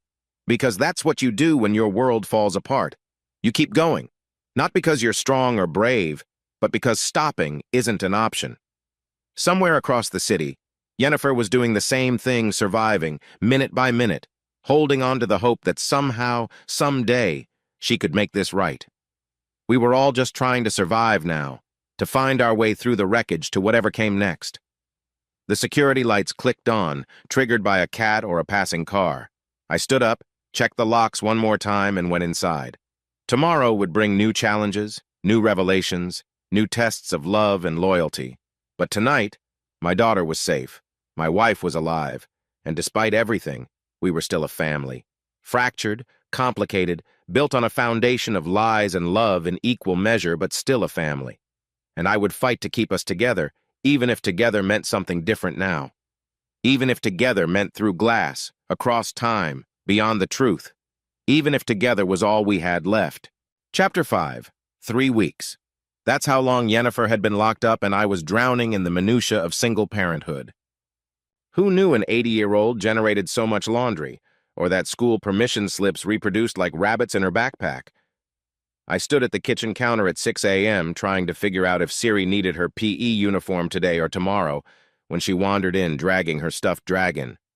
"Dad, you're doing it wrong," she announced, watching me attempt to braid her hair. "There's a wrong way to braid. Mom does it tighter, and she uses the purple hair ties, not the blue ones." Everything was about what Mom did, how Mom did it, when Mom would be back. Each comparison was a tiny knife between my ribs. "Purple it is," I said, starting over. My fingers felt like sausages trying to thread a needle. Yennefer made this look so easy. The doorbell rang, and I checked the security monitor, a habit now, thanks to Lambert Rodriguez being out there somewhere. It was Triss, holding a casserole dish and wearing that sympathetic smile that had become her default expression. "Morning," she said when I opened the door. "Thought you might need help with breakfast." "We're managing," I said, but Ciri had already spotted her. "Auntie Triss, did you bring the cheesy eggs?" "Of course I did, sweetie." And just like that, she was in my kitchen again, 3rd time this week. She moved around like she belonged there, knowing where we kept the plates, which burner ran hot. It should have been comforting, but it felt like a betrayal of Yennefer, of the boundaries I'd tried to set. "You don't have to keep doing this," I said quietly, while Ciri was distracted by cartoons. "I want to help." She touched my arm, that gesture that had become too familiar. "You look exhausted, Geralt. When's the last time you actually slept?" "I sleep." Passing out at the kitchen table doesn't count. She wasn't wrong. Between Ciri's nightmares, legal documents, and my own racing thoughts, real sleep had become a memory. The bags under my eyes had bags of their own. "I have another meeting with Wilson today," I said, changing the subject. "She thinks she might have found more witnesses." "That's good." Triss busied herself with the eggs, but I caught her expression in the microwave's reflection disappointment that I'd deflected again. "Geralt, you know you can talk to me about how you're feeling, right? About everything?" "I know." "Do you? Because you're carrying all of this alone and you don't have to." Ciri came running back in. "Can Auntie Triss do my hair? She knows how to do the fishtail braid." I nodded, defeated by an 8-year-old and a hairstyle. While Triss worked on Ciri's hair, I watched them in the morning light streaming through the kitchen window, Ciri chattering about school, Triss listening with genuine interest. It was a domestic scene that could have been ours in another life if I'd made different choices, or if Yennefer hadn't been a fugitive killer. The thought made me sick with guilt. My phone buzzed text from Wilson. "Office, 2 p.m. Bring coffee." After dropping Ciri at school, Triss insisted on coming along, for security. I spent the morning sorting through papers, bank statements, tax returns, anything that showed Yennefer had been a model citizen for the past decade. Each document was evidence of the life we'd built, now being dissected like a corpse on an examination table. Triss lingered after we got back, organizing Ciri's toys in the living room. I was about to ask her to leave when she turned to me, eyes glistening. "I need to say something," she said. "Triss, please, just let me say it." She took a breath. "I know the timing is terrible. I know you're going through hell. But Geralt, I've been in love with you for 2 years." The words hung in the air like smoke from a fire I couldn't put out. "And I've watched you with her," she continued, always making excuses for why she was distant, why she didn't share her past. You were lonely in that marriage before any of this happened. You don't know what you're talking about. Don't I? How many lunches did we have where you talked about feeling like Yennefer was keeping parts of herself locked away? How many times did you say you wished she'd open up to you? She was right, and I hated her for it. I had said those things, felt those things, before I knew why Yennefer kept her distance. That doesn't matter now, I said. It does matter. She lied to you for 10 years, Geralt. I would never— You would never what? Kill someone who destroyed your family? Neither would I, until I saw what it did to her. Until I understood the weight she's been carrying. Triss moved closer, close enough that I could smell her shampoo, something fruity and wrong, not Yennefer's lavender. I could take care of you both, she whispered. You and Ciri. You wouldn't have to do this alone. She needs a mother figure. She has a mother. Who might spend the next 20 years in prison? The words echoed in the sudden silence. Even Triss looked shocked at her own outburst. You need to leave, I said quietly. Geralt, now. She grabbed her purse, tears streaming down her face. At the door, she turned back. I'm not giving up on you, she said. On us. There is no us, Triss. There never was. There could have been. There almost was. She was right about that, too. That night at the company Christmas party, under the mistletoe, her lips inches from mine before I pulled back. The guilt from that almost kiss still burned in my chest. After she left, I sat in the empty house, listening to the clock tick. Somewhere across town, Yennefer was sitting in a cell, probably wondering if I'd already moved on, if Triss was playing mother to our daughter. The thought made me grab my keys. The drive to Philippa Wilson's office gave me time to think about loyalty, about love, about the promises we make and the ones we break. I'd promised to love Yennefer for better or worse. She'd promised to honor and trust me. We'd both failed in different ways. Wilson's office was a testament to success leather and mahogany and views of downtown Houston that probably cost more per square foot than my annual salary. She was on the phone when her assistant showed me in, gesturing for me to sit. I don't care what the prosecution says, she was saying. Rodriguez was acquitted on a technicality, not innocence. Find me every victim who's willing to talk. She hung up and fixed me with eyes that had probably stared down judges and made them blink. We have a problem, she said. What kind of problem? Lambert Rodriguez. He's been making calls, pulling strings. He wants to be at the bail hearing. Can he do that? Victims' families have rights. He's claiming emotional distress, wants to give an impact statement. But he wasn't even close to his brother. From what I read, they barely spoke. Doesn't matter. Blood is blood in the eyes of the law. She pulled out a folder. I've been doing some digging on Lambert. He's not clean some assault charges in his 20s, suspected ties to his brother's business but never proven. He's dangerous, Geralt. I've hired security. Good. Double it for the hearing. Men like Lambert, they're unpredictable when cornered. And right now he feels cornered. His brother's killer might walk on bail. The media's painting her as sympathetic. He's going to lash out. You think he'll try something at the courthouse? I think he's desperate enough to try something somewhere. Keep your guard up. We spent the next 2 hours going over testimonies. Jasquier had written a beautiful statement about Yennefer as a mother and friend. Even Detective Eskel had agreed to testify to her cooperation and character, though he was clearly conflicted about it. He's a good cop, Wilson said about Eskel, the kind who still believes in right and wrong, even when they contradict each other. And what do you believe in? I believe in the law. But I also believe the law sometimes fails people like your wife. When it does, I believe in mercy. On the drive home, I noticed a car following me. Gray sedan, 2 cars back but matching every turn. My hands tightened on the wheel. I took a sudden right, then another, circling the block. The sedan stayed with me. My phone rang unknown number. You married a killer, the voice said when I answered. Male, accented slightly. How does it feel knowing your whole life is built on blood? Who is this? Someone who understands loss. Your wife took my brother. Maybe I should take something from you. The line went dead. I looked in the mirror. The sedan was gone. I called Wilson immediately, then the security company. By the time I got home, there was already a patrol car outside. The officer, a young guy named Ramirez, promised to stay until the private security arrived. That night, after dinner, frozen pizza, not Triss's casserole, Ciri asked the question I'd been dreading. Is Mom a bad person? We were on the couch, her head on my shoulder, Mr. Scales the dragon clutched in her arms. Why would you ask that? Jenny at school said her mom told her that my mom killed someone. That killers are bad people. Damn Jenny's mom. Your mom did something wrong, I said carefully.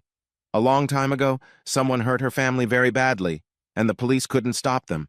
So she tried to stop them herself. Like a superhero? No, sweetheart. Superheroes find better ways. Your mom made a mistake, and now she has to face the consequences. But she's still good. She's still your mom. She loves you more than anything in the world. Do you still love her?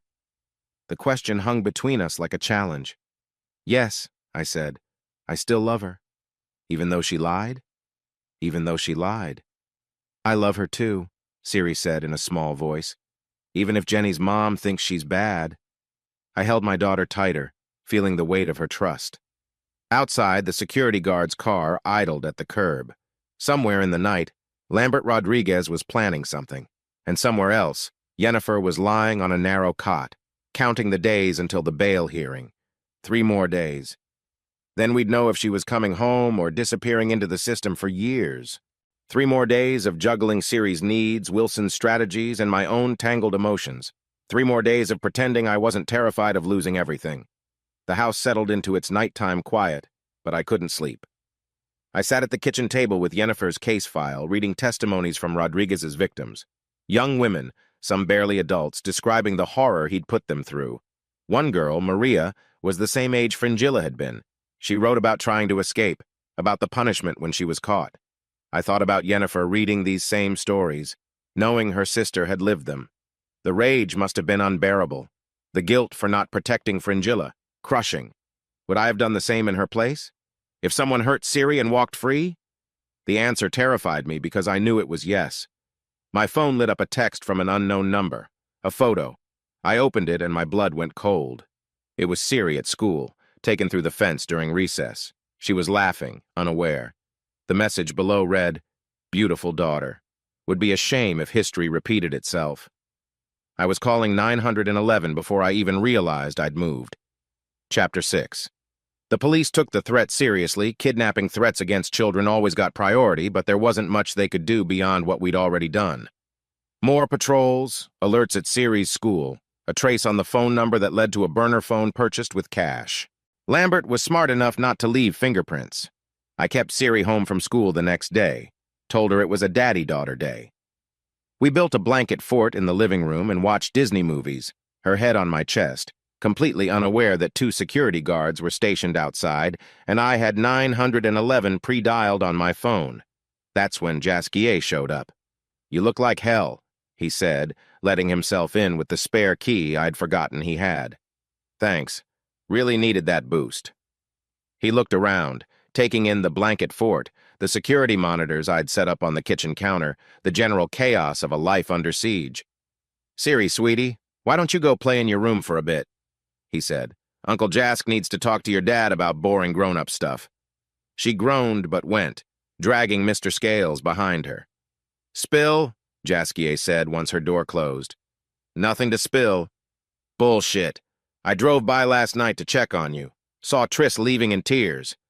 I poured us both coffee, my 5th cup of the day, but who was counting? "She made a pass. I shut it down." "Finally." "What do you mean, finally?" "Come on, Geralt. Everyone at work knows she's had it bad for you. The lingering looks, the convenient lunch meetings, the way she laughs at your genuinely terrible jokes. My jokes aren't terrible. Your jokes are dad jokes that other dads would be embarrassed to tell." He got serious. "But good on you for ending it, with everything happening." She said she could take care of us. Me and Siri. And she's not Yennefer. Even after everything, the lies, the murder, all of it. I thought about how to explain it. You know that scar on Yennefer's shoulder, the one she said was from a car accident? Yeah? It's from her sister. When they were kids, Fringilla fell off her bike and Yennefer dove to catch her, scraped herself up pretty bad on the concrete. She was 12, Fringilla was 7. She's been trying to protect her sister her whole life. And she failed. And she failed. Can you imagine carrying that? And then watching the man responsible walk free? Jasquier was quiet for a moment. "I'd want to kill him too." "Yeah, But wanting and doing are different things. Are they? If someone hurt your kids and the law did nothing? He didn't answer, which was answer enough. Listen, he said finally. I support you, whatever you decide. But be careful with Triss. A woman scorned and all that. She's leaving, taking a transfer to Austin. Good. Distance helps. He paused. How's the bail hearing looking? Wilson's optimistic, but the prosecution's fighting it hard, and there's another problem. I showed him the photo of Siri. Jesus Christ, Lambert. Who else? The cops can't prove it, but yeah. You need to get out of town. Take Siri somewhere safe until this blows over. I can't. The hearing's in 2 days. Yennefer needs me there. Yennefer would want you to protect Siri. Yennefer would want me to fight for our family. All of us. That afternoon, Wilson called with an update. Detective Eskel had finished his report and was willing to testify about Rodriguez's criminal history. More importantly, he'd found 3 more victims willing to speak about what Rodriguez had done to them. It's not a get-out-of-jail-free card, she warned, but it helps paint the picture of why Yennefer snapped. Will it be enough? Honestly, I don't know. The judge assigned to the bail hearing is Harold Morrison. He's tough but fair, believes in the law but also understands its limitations. If anyone might show mercy, it's him. And if he doesn't? Then Yennefer stays in custody until trial. Could be months, maybe a year. A year. Siri would be 9, maybe 10, before she saw her mother outside a jail visiting room.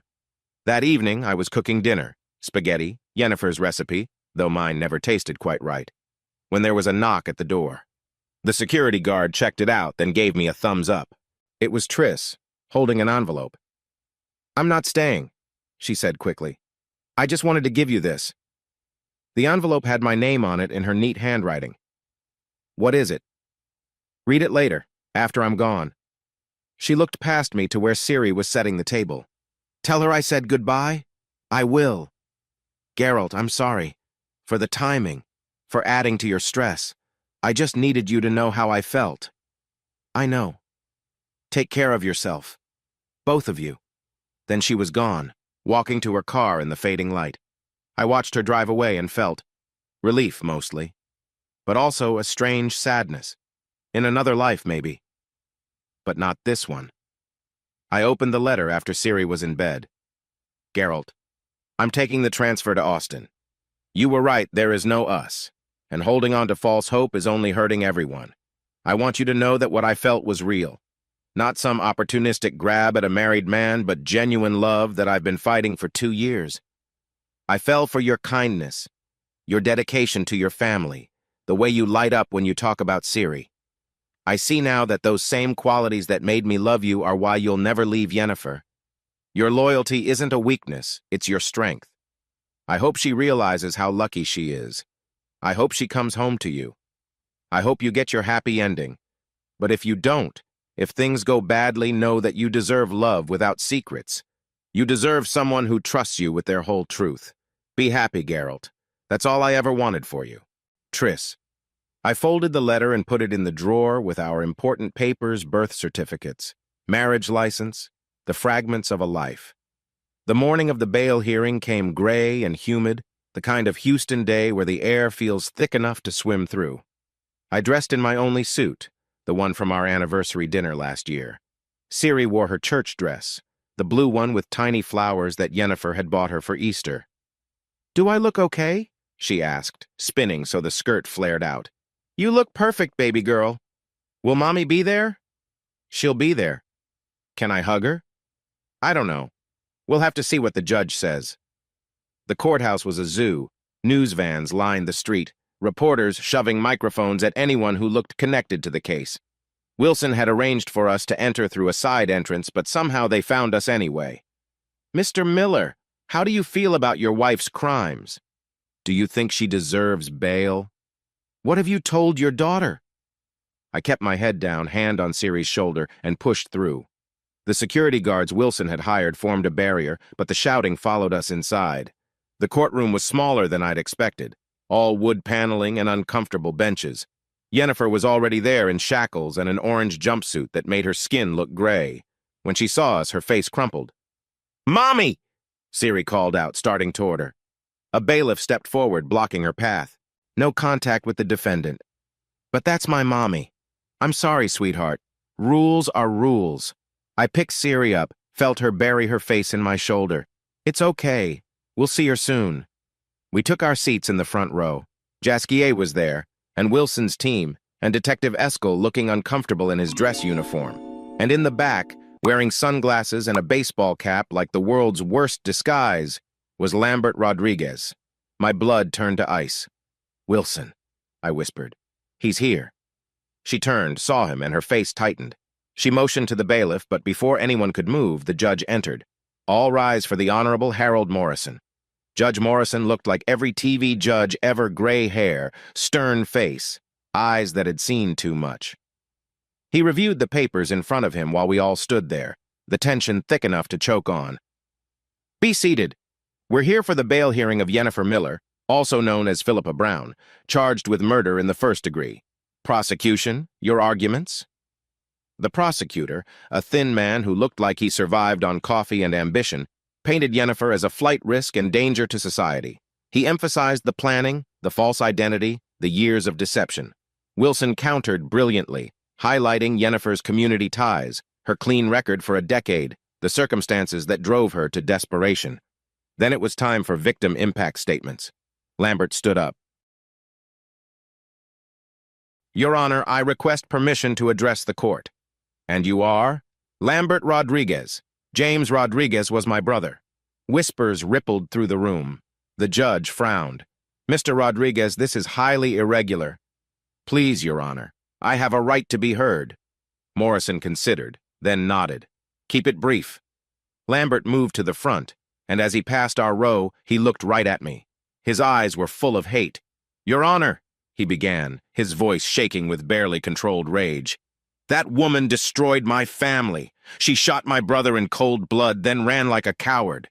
She doesn't deserve bail. She doesn't deserve mercy. His voice was rising now, his fists clenched. She claims my brother was a monster, but where's the proof? He was acquitted. The law said he was innocent, but she decided she knew better. Mr. Rodriguez, the judge warned. She's a killer, Lambert shouted, spinning to face Jennifer. You're a murderer. You think you're some kind of hero? You're nothing but, Mr. Rodriguez, that's enough. Don't you dare make excuses for that murderer. Lambert was screaming now, spittle flying. He reached up, yanked off his sunglasses and cap, pointed a shaking finger at Jennifer. She shot my brother in cold blood. Security moved toward him, but Lambert wasn't done. You took everything from me, he roared at Jennifer. Everything! Two bailiffs grabbed his arms, but he struggled against them, still screaming. I'll see you pay for this. You'll never be free. Never! They dragged him toward the door, but just before they got him out, he turned back, and his eyes found mine again. Watch your back, Miller, he said, quiet now, but somehow more terrifying. Watch your family. Then he was gone, but his threat lingered like smoke. Judge Morrison called a recess to restore order. I held Siri, who was crying, scared by the shouting. Jennifer was crying too, her shoulders shaking. When we reconvened, Morrison looked tired. That was unfortunate, he said. However, I've reviewed the evidence and arguments. Mrs. Miller, please stand. Jennifer stood, unsteady in her shackles. The charges against you are serious. Murder, regardless of motivation, is not something this court takes lightly. However, I'm also aware of the extraordinary circumstances surrounding this case. He paused, and I realized I was holding my breath. Given your clean record for the past decade, your strong community ties, and the recent incident where your husband was willing to risk his life for you, which suggests you have significant support, I'm inclined to grant bail. My heart leaped. However, he continued, and my heart sank again. Given the flight risk and the nature of the crime, bail is set at $500,000. Additionally, you'll be required to wear a GPS monitor, surrender your passport, and remain under house arrest. Any violation will result in immediate revocation of bail. $500,000. We didn't have that kind of money, even with the house as collateral. Your Honor, Wilson stood, given my client's financial situation, we request. That's when everything went to hell. Chapter 7. The courtroom door burst open. Lambert Rodriguez stood there, wild-eyed, and in his hand, "Gun!" someone screamed. Time slowed to a crawl. I saw the weapon rise, saw it point at Yennefer, saw his finger on the trigger. There was no thought, no decision. My body moved on pure instinct, launching myself from my seat. "Justice for James!" Lambert roared. The gunshot was the loudest thing I'd ever heard. I felt the impact before I felt the pain, like someone had hit me with a sledgehammer in the shoulder. The force spun me around, and I saw Yennefer's face, her mouth open in a scream I couldn't hear over the ringing in my ears. Then I was falling, the courtroom floor rushing up to meet me. I hit hard, and that's when the pain arrived white-hot, searing, spreading from my shoulder like fire through my veins. Another gunshot. A light fixture exploded, raining glass. Through the chaos, I saw uniforms swarming Lambert, taking him down hard. He was fighting them, screaming something I couldn't make out over the ringing in my ears. 3 officers, maybe 4, all trying to control one man powered by years of rage. "Geralt!" Yennefer's voice cut through the noise. She was on her knees beside me, her shackled hands pressed against my shoulder, trying to stop the bleeding. Her orange jumpsuit was turning red with my blood. "It's okay," I tried to say, but it came out as a wheeze. "You're safe." "You idiot," she sobbed. "You beautiful, stupid idiot. Why did you do that?" "Because I love you." Her tears were falling on my face now, warm against my cooling skin. I was getting cold, so cold, and the edges of my vision were going dark. "Stay with me," she begged. "Please, Geralt, stay with me." I wanted to. God, I wanted to, but the darkness was so inviting and I was so tired. The last thing I saw was Detective Eskel helping to restrain Lambert, snapping cuffs on him with grim satisfaction. The hunter had become the hunted. The would-be avenger was now just another criminal. "Daddy!" Ciri's voice, high and terrified. I tried to turn my head, to tell her it was okay, but the darkness took me before I could. I drifted in and out of consciousness in the ambulance. The sirens wailed, but they sounded distant, like they were coming from underwater. I felt pressure on my hand, someone holding it tight. Lost a lot of blood. Need to get him to surgery. Lucky it missed the artery. Fragments of conversation floated past like leaves on water. Then Yennefer's voice, clear and close.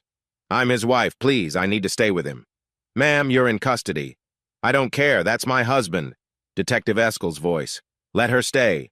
I'll take responsibility." The hand squeezing mine tightened. "I'm here, baby. I'm right here." I tried to squeeze back, but I wasn't sure if my hand obeyed. The hospital ceiling tiles blurred past overhead, bright lights, the smell of antiseptic, voices calling out medical terms I didn't understand. "We need to get him into OR stat. Type and cross-match 4 units. Someone needs to—" "I'm not leaving him." "Ma'am, you can't—" "The hell I can't." Then nothing. Black, quiet, peaceful. I dreamed of our wedding day. Yennefer in that simple white dress, smiling at me like I was her whole world. "Do you take this woman?" the minister had asked. "I do," I'd said, and I'd meant it, for better or worse, in sickness and in health, till death do us part. I woke up to afternoon sunlight and the steady beep of machines. My shoulder felt like someone had filled it with broken glass and set it on fire. But I was alive. Thank God. I turned my head slowly. Everything hurt to find Yennefer in a chair beside my bed. Not in orange anymore, but in hospital scrubs. An ankle monitor blinked red on her leg, and a uniformed officer stood by the door, but she was here. "Hey," I croaked. "Hey yourself." She took my hand, careful of the IV. "You scared the hell out of me." "Sorry. Seemed like the thing to do." "Taking a bullet for your fugitive wife? When you put it like that, it sounds crazy." It was crazy. She was crying again, but smiling through the tears. "It was beautiful and stupid and crazy, and if you ever do anything like that again, I'll kill you myself." "Noted. The doctor says you're lucky. The bullet missed everything important. You'll need physical therapy, but you'll make a full recovery." "Good. And Lambert?" Her face darkened. "Arrested. Attempted murder, assault with a deadly weapon, contempt of court, and about 6 other charges. Eskel says he's looking at 20 to life." Ironic. "Yeah." She squeezed my hand. Geralt, what you did. Anyone would have... No, they wouldn't. You threw yourself between me and a bullet. After everything I'd done, all the lies, you still... I told you, for better or worse. This definitely qualifies as worse. Yeah, well, nobody said marriage was easy. She laughed, wet and broken but real. I love you so much. I love you too. Even though I'm a killer? Even though, even if, even when... A knock at the door. Jasquier poked his head in, Ciri beside him. Daddy! She ran to the bed but stopped short, afraid to hurt me. Come here, baby girl. I opened my good arm and she carefully climbed up, nestling against my uninjured side. You got hurt, she said accusingly. Just a little. The bad man shot you. Yeah, but I'm okay now. He wanted to hurt Mommy. But he didn't. Mommy's safe. She looked at Yennefer, then back at me. You protected her. That's what families do. We protect each other. Like Mommy protected Aunt Fringilla? The room went quiet. Yennefer's eyes widened. How do you know about... I heard Uncle Jask talking, Ciri said matter-of-factly. He said Mommy was protecting her sister just like Daddy protected Mommy. Kids. They hear everything. Yeah, I said finally. Like that. Then you're both heroes, Ciri declared, even if Jenny's mom doesn't think so. Out of the mouths of babes. Jasquier cleared his throat. So, I should probably mention there's a bit of a media circus outside. Devoted husband takes bullet for fugitive wife is trending on Twitter. Great, I muttered. Actually, it might be, Wilson said, entering the room. Public opinion has shifted dramatically in your favor. The judge has agreed to an emergency hearing tomorrow to reconsider bail terms in light of recent events. What does that mean? Yennefer asked. It means, given that your husband literally took a bullet for you, that Lambert Rodriguez proved himself to be the real danger, and that public sympathy is overwhelmingly on your side, Judge Morrison might be willing to reduce bail to something more manageable. How manageable? House arrest with monitoring. Maybe 100,000, which we can cover with your house as collateral. Yennefer looked at me, hope flickering in her eyes for the first time in weeks. We're going home, she whispered. We're going home, I confirmed. She leaned down and kissed me, soft and careful because everything hurt. But it was the best pain I'd ever felt. All of us, I added, pulling Ciri closer. Together. Together, Yennefer agreed. Outside, Houston churned on, indifferent to our small drama. But in that hospital room, our family battered, complicated, built on lies and love in equal measure was whole again. For now, that was enough. Chapter 8. The emergency bail hearing was nothing like the first one. For starters, I was in a wheelchair, my arm in a sling, looking like I'd gone 10 rounds with a freight train and lost.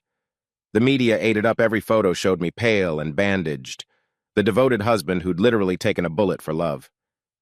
Judge Morrison looked at me with something between respect and disbelief.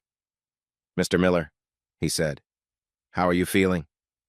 Like I've been shot, Your Honor. A ripple of nervous laughter through the courtroom. Yes, well. He shuffled papers.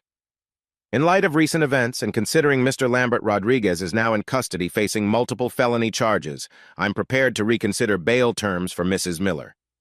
Wilson stood. Your Honor, my client has proven she has substantial community support. Her husband's actions speak to the strength of their family bonds. She poses no flight risk. Where would she go without her family? The prosecutor tried to object, but his heart wasn't in it. Hard to argue someone's a danger to society when their spouse just threw themselves in front of a bullet for them. I'm setting bail at $100,000, Morrison said. House arrest with GPS monitoring. Mrs. Miller, you are not to leave your residence except for medical emergencies, legal appointments, or court-approved exceptions. Any violation will result in immediate revocation of bail. Is that understood? Yes, Your Honor, Yennefer said, her voice thick with emotion. Furthermore, given the trauma your family has experienced, I'm expediting your trial date. You'll stand trial in California in 3 months. I suggest you use that time wisely. 3 months? 3 months of having Yennefer home before she might be taken away for decades. We'd take it. The paperwork took hours. Wilson handled most of it while I dozed in the wheelchair. the pain meds making everything fuzzy around the edges. When I woke up, Yennefer was standing in front of me in regular clothes jeans and one of my old t-shirts that Jasquier had brought from home. The ankle monitor was still there, blinking red like a constant reminder, but she was free, sort of. "Ready to go home?" she asked. "Been ready for weeks. The ride home was surreal." Yennefer sat in the back with Ciri, holding her like she might disappear. I sat up front with Jasquier driving, watching Houston pass by normal people living normal lives, oblivious to our drama.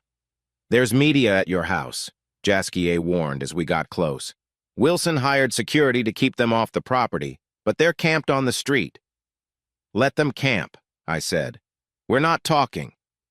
But when we pulled up, something unexpected was happening. The neighbors were out not gawking, but forming a human barrier between the media and our driveway. Mrs. Rodriguez from next door, no relation to Lambert, thank God, was actually telling a reporter to show some respect and leave that family alone. "Did you organize this?" I asked Jasquier. "Wasn't me. Turns out people like you guys. Who knew?" We made it inside without having to answer any questions. The house felt different with Yennefer in it again. Fuller, warmer, more like home. "It's messy," I apologized, seeing it through her eyes, dishes in the sink, laundry on the couch, Ciri's toys everywhere. "It's perfect," she said, tears rolling down her cheeks. "It's absolutely perfect." That night, we tried for normal. Yennefer cooked dinner, her famous spaghetti that I could never replicate. Ciri helped, chattering nonstop about everything that had happened while Mommy was gone. The plants Triss had brought. She was trying to help, but she doesn't know you hate ferns. The neighbor's new puppy. The art project that was still drying on the kitchen table. It was almost like before. Almost. The ankle monitor caught on things. The security guard outside checked in every hour, and we all carefully avoided talking about what came next: the trial, the likely conviction, the years of separation ahead. After Ciri was in bed, Yennefer and I sat on the couch, her head on my good shoulder, my arm around her. We didn't talk for a long time, just held each other and pretended this could last. "I need to tell you something," she said finally. "If it's another secret identity, I might need more pain meds first." "No, nothing like that." She sat up, looked at me directly. "I know about Triss, about the feelings between you." My stomach dropped. "Yennefer, let me finish. I'm not angry. I mean, I was, but I understand. I shut you out for so long, kept so much hidden. You were lonely in our marriage, and she was there. Nothing happened. I know. That's how I know you still love me. A different man would have taken the comfort she offered." "I wanted to," I admitted. "At the Christmas party, we almost kissed. And these past weeks with her helping with Ciri. There were moments. But you didn't." "No. Because every time I looked at her, I saw you. Even when I didn't know who you really were, I knew I loved you." She kissed me then, soft and deep and full of promise. "No more secrets," she said against my lips, "from either of us." "No more secrets," I agreed. The next morning brought lawyers and documents and plans. Wilson came by with a team, turning our dining room into a makeshift war room for trial prep. "We have 3 months to build the strongest defense possible," she said. "The prosecution will paint you as a cold-blooded killer. We need to show the jury the woman who was driven to an impossible choice." "What do you need from me?"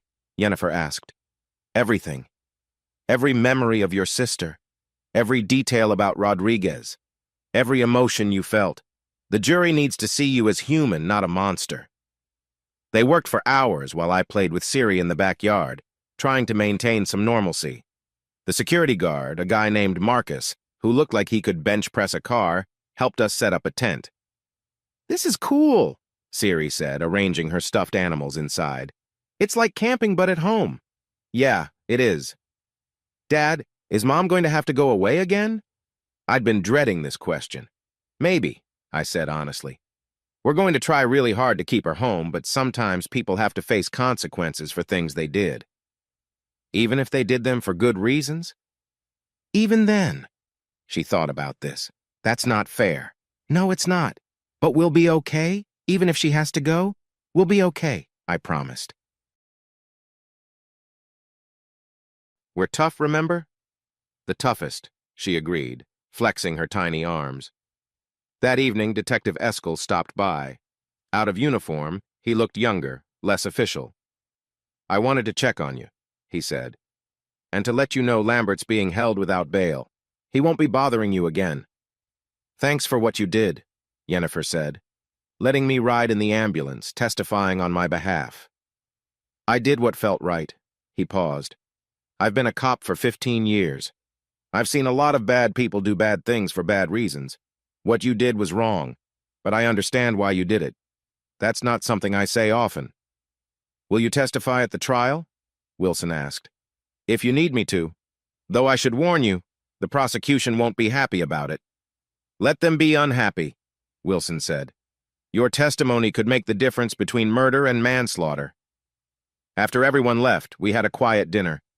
The ankle monitor meant Yennefer couldn't leave the house, so we made the most of being together.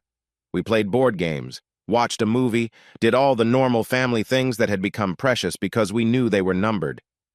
That night, in our bed for the first time in over a month, Yennefer traced the bandages on my shoulder. Does it hurt? Everything hurts, but you're here, so it's worth it. I don't deserve you. Stop saying that. But it's true. I brought violence into our life. I put Ciri in danger. I nearly got you killed. You protected your sister. You carried that weight alone for years. You built a good life, raised a wonderful daughter, loved me even when you were terrified of being discovered. You're not perfect, Yen, but you're mine. She was crying again. She'd been doing a lot of that lately. What if I go to prison for 20 years? Then I'll visit every week. What if Ciri hates me when she's older? She won't. What if you meet someone else? I won't. You can't promise that. Watch me. I pulled her closer. I'm going to spend the next 3 months memorizing every moment with you, every smile, every touch, every ordinary breakfast. And if you have to go away, I'll live on those memories until you come back. And if I don't come back? You will. Even if it takes 20 years, you'll come back, and I'll be here. She kissed me then, desperate and hungry, like she was trying to store up enough kisses to last years. We made love carefully, my shoulder screaming in protest, but it was worth the pain to feel whole again, even temporarily. Afterwards, she lay with her head on my chest, listening to my heartbeat. Tell me we'll be okay, she whispered. We'll be okay. Tell me you'll take care of Ciri. Always. Tell me you love me. I love you, Yennefer Miller, Philippa Brown. Whoever you are, whoever you were, whoever you'll become, I love you. She fell asleep like that, clinging to me like I might disappear. I stayed awake, watching her breathe, memorizing the weight of her against me. Outside, Houston hummed with its usual chaos. Somewhere, Lambert Rodriguez sat in a cell, his revenge fantasy shattered. Somewhere else, Triss was starting her new life in Austin. The world kept spinning, indifferent to our small tragedy. But in our bedroom, in our house on Maple Street, we had this moment, this night, this fragile, temporary peace. 3 months. We had 3 months to be a family before the trial that would likely tear us apart. 3 months to give Ciri memories to sustain her. 3 months to love each other enough to survive whatever came next. It wasn't enough. It would never be enough. But it was what we had, and we would make it count. The ankle monitor blinked red in the darkness, counting down to an uncertain future. But for now, Yennefer was home. We were together. For now, that was everything. Chapter 9. The ankle monitor beeped at 6 a.m., same as every morning for the past 2 months. Yennefer stirred beside me, her hand automatically going to the plastic bracelet around her ankle like she still couldn't believe it was real. In 30 days, we'd fly to Los Angeles for the trial that would probably send her to prison for decades. But right now, in our bed, with morning light filtering through the curtains, we had this moment. Stop staring at me, she mumbled into her pillow. Can't help it. Still getting used to waking up next to you again. She rolled over, brown eyes, no more violet contacts, just her real brown eyes studying my face. You have new wrinkles. Gray in your beard, too. Yeah, well, finding out your wife is a fugitive killer ages a man. That's not funny. It's a little funny, She traced the scar on my shoulder where Lambert's bullet had torn through. 2 months since the shooting, and it still ached when it rained. Does it hurt? Everything hurts at 35, but you're here, so it's worth it. Downstairs, Siri was already up, talking to her stuffed animals while eating cereal. She'd adapted to this new normal with the resilience only kids possess. Mommy wore an ankle bracelet. Daddy had a scar. Security guards sat outside. Just another day in the Miller household. "Morning, baby girl," Yennefer said, kissing Siri's head. "Morning, Mommy. Mr. Scales says you're making pancakes." Mr. Scales is very presumptuous. What's presumptuous mean? It means he assumes things without asking. Like when Daddy assumes you want to watch football? Yennefer laughed, the sound filling our kitchen like it hadn't in months. Exactly like that. I made coffee while they cooked, this domestic scene both precious and heartbreaking. The red light on Yennefer's monitor blinked steadily. In 30 days, this would end. Philippa Wilson arrived at 9, transforming our dining room into her satellite office like she'd done every week. Papers everywhere, laptop open, that look on her face that meant business. "The prosecution's final witness list," she said, sliding papers across the table. "They're bringing in Rodriguez's widow." Yennefer went pale. "Maria Rodriguez? She wants to testify about the impact on her children, 2 kids who grew up without a father. A father who trafficked young women," I said. "A father nonetheless," Wilson replied. "Juries respond to grieving widows and orphans, regardless of context." "What's our counter?" Yennefer asked, voice steady despite her shaking hands. "We have Sarah Winters." "Who?" "One of Rodriguez's victims. She was 17 when he took her. She's willing to testify about what he did, how the system failed her, how she felt when she heard he was dead." "Relieved," Yennefer said quietly. "She felt relieved." "Yes, and 12 other victims who've written statements saying the same." We worked through lunch, preparing Yennefer's testimony. She'd have to relive it all: Fringilla's death, the failed trial, the moment she pulled the trigger. Wilson coached her on staying calm, showing remorse without admitting she was wrong to want justice. "I was wrong," Yennefer said. "I took the law into my own hands." "You took action when the law failed," Wilson corrected. "There's a difference, and that difference might mean manslaughter instead of murder." That afternoon, while Wilson made calls, Yennefer and I sat on the back porch watching Siri play on her swing set. The security guard, Marcus, pushed her sometimes when she asked nicely. "I've been thinking about after," Yennefer said. "Don't. We have to, Geralt." "If I get 20 years. When you get 10 and parole out in 5 for good behavior.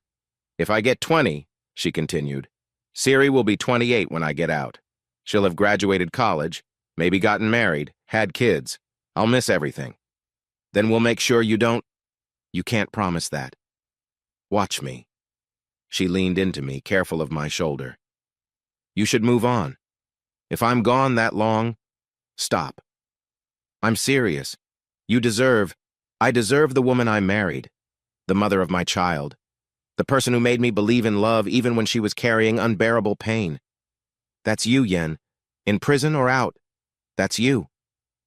She was crying now, silent tears that she'd gotten good at. "I don't deserve you." "Yeah, well, you're stuck with me." That evening, Jasquier brought his family over for dinner. His twins played with Siri while we adults pretended everything was normal.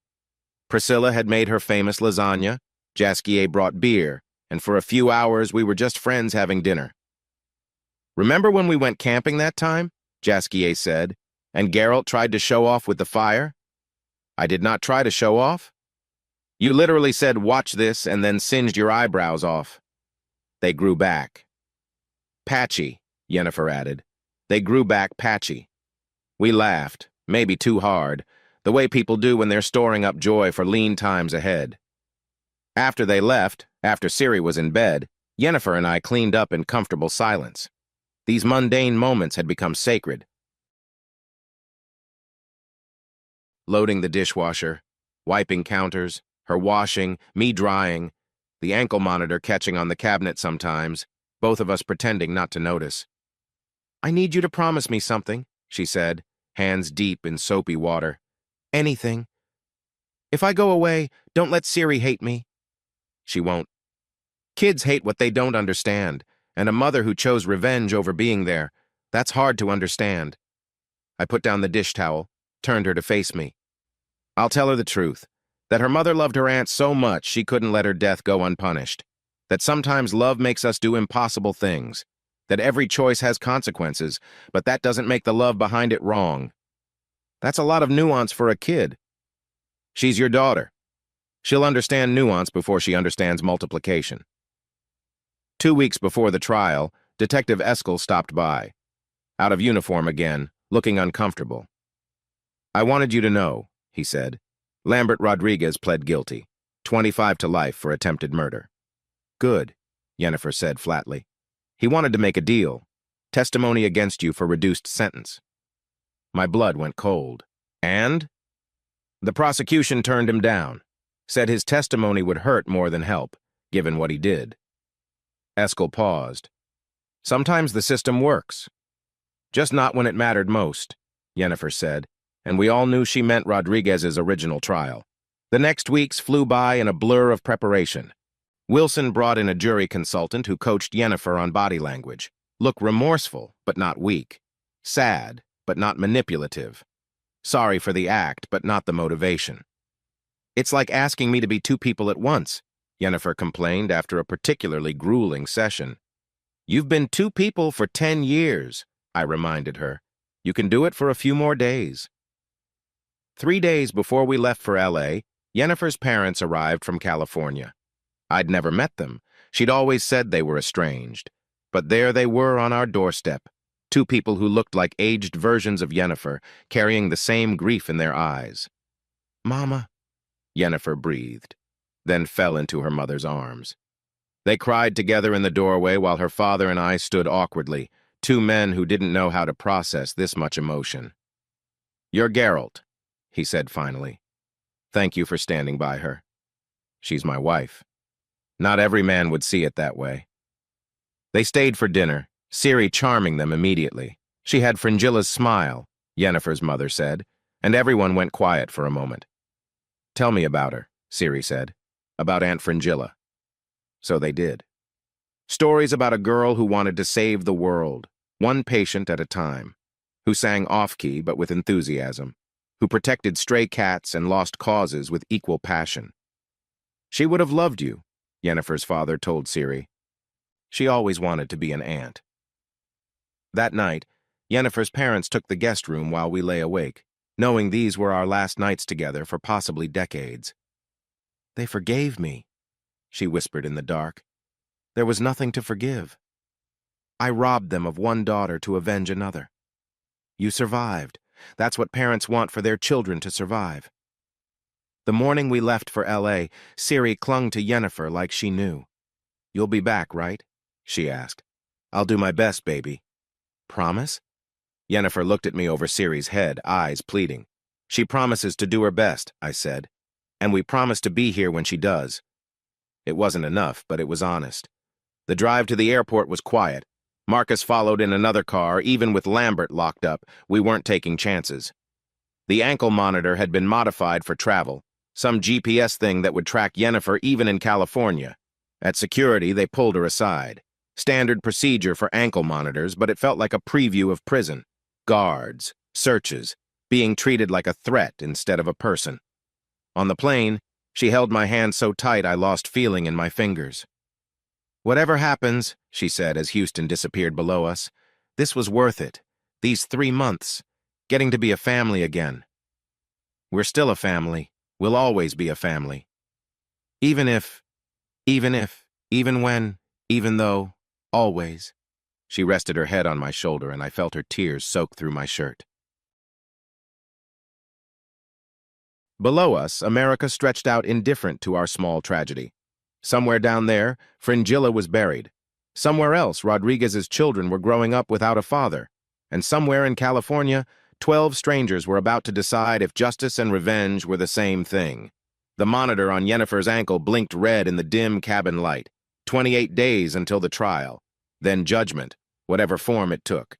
But for now, for this moment suspended between earth and sky, we were together. It had to be enough. Chapter 10. The Los Angeles courthouse looked like a tomb in the morning smog, all concrete and tinted windows that reflected nothing back. Yennefer stood at the bottom of the steps in her modest blue dress.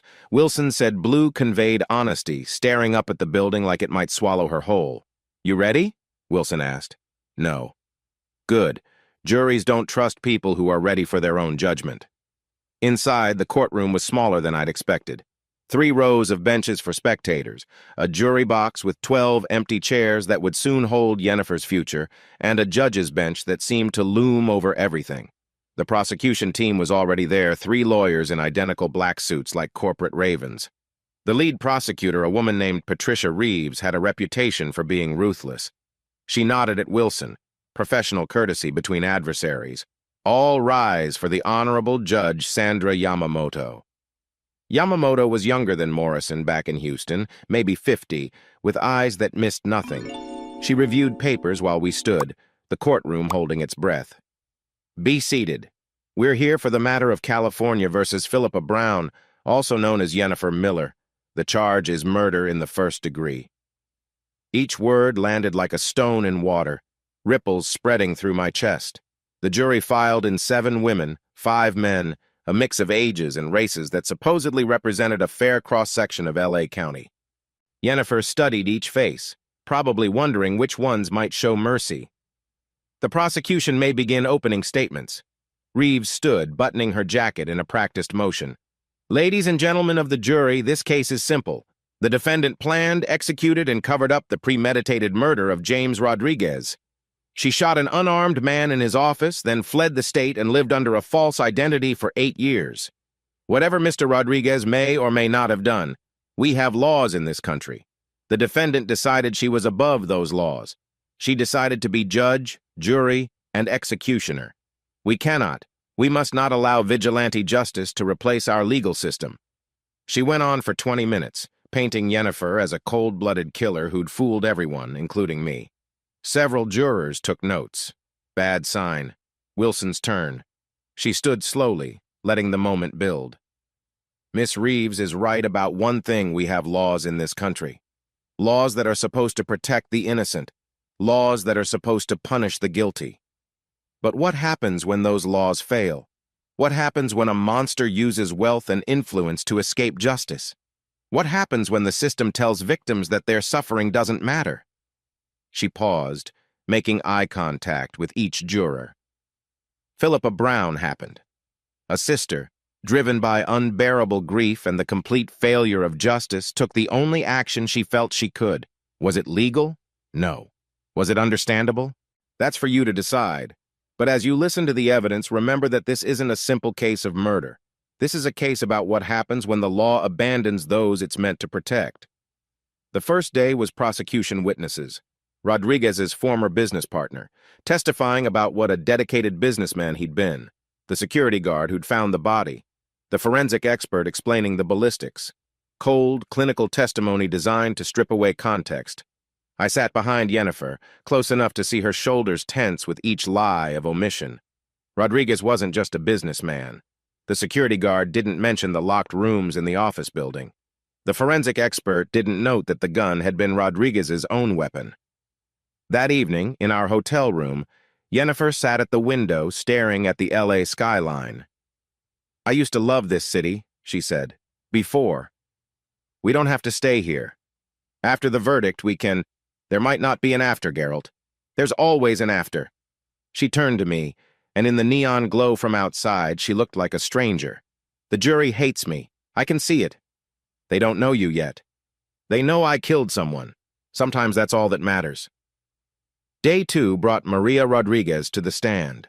Rodriguez's widow was a small woman, carefully styled to look sympathetic but not wealthy. She cried, talking about explaining to her children that Daddy wasn't coming home. Several jurors wiped their eyes. Wilson's cross-examination had to be delicate. "Mrs. Rodriguez, were you aware of your husband's business dealings? He kept business and family separate. So you weren't aware of the federal trafficking investigation?" "Objection," Reeves called. "Relevance? Goes to the victim's character, Your Honor," Wilson replied. "I'll allow it, but tread carefully." I knew there were accusations, but they were just accusations. Accusations from 19 different women? Maria Rodriguez's composure cracked slightly. James said they were lying, looking for money. Did you believe him? A long pause. I wanted to. It wasn't much, but it was something. Doubt creeping in at the edges. Day 3 was our turn. Detective Eskel testified via video link from Houston, confirming Rodriguez's criminal connections. 3 of Rodriguez's victims testified in person, each describing their ordeals in voices that shook but didn't break. Sarah Winters was the most powerful. 17 when Rodriguez took her, she was 27 now, a social worker helping other trafficking victims. He promised me a modeling career, she said.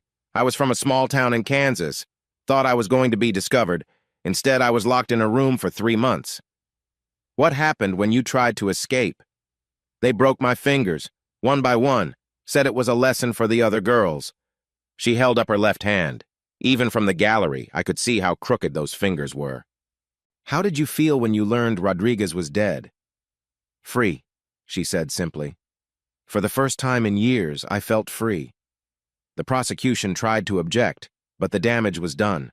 Several jurors were crying now, but for different reasons. Day 4, Yennefer's parents testified about losing Fringilla, their voices breaking as they described identifying their daughter's body. Even Reeves looked uncomfortable during that testimony. Then Yennefer's father said something that changed everything. I wanted to kill Rodriguez myself. I planned it, even bought a gun. But my wife stopped me, said Fringilla wouldn't want that. So I trusted the system. I testified. I watched that monster smirk as he walked free. If I'd been braver, maybe my surviving daughter wouldn't be sitting in that chair. Mr. Brown, the judge warned, please just answer the questions. I am answering. You asked about Fringilla's death. Her death didn't end when we buried her. It continued every day Rodriguez walked free. It continues now, in this courtroom, where my daughter is being punished for doing what the law should have done. Day 5.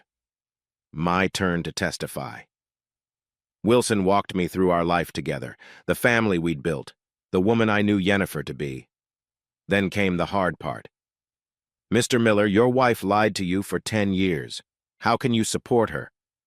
Because I understand why she lied. Because the woman I married, the mother of my child, the person who made me believe in love that was all real. The name was fake. The love was real. Even knowing she killed someone, especially knowing why she killed him. Reeves tried to shake me on cross-examination. You took a bullet for your wife, didn't you? Yes.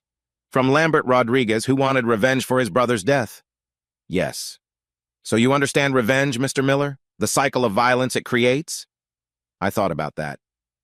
I understand that Lambert chose violence because he couldn't accept the truth about his brother. Yennefer chose violence because the system wouldn't acknowledge the truth about Rodriguez. There's a difference.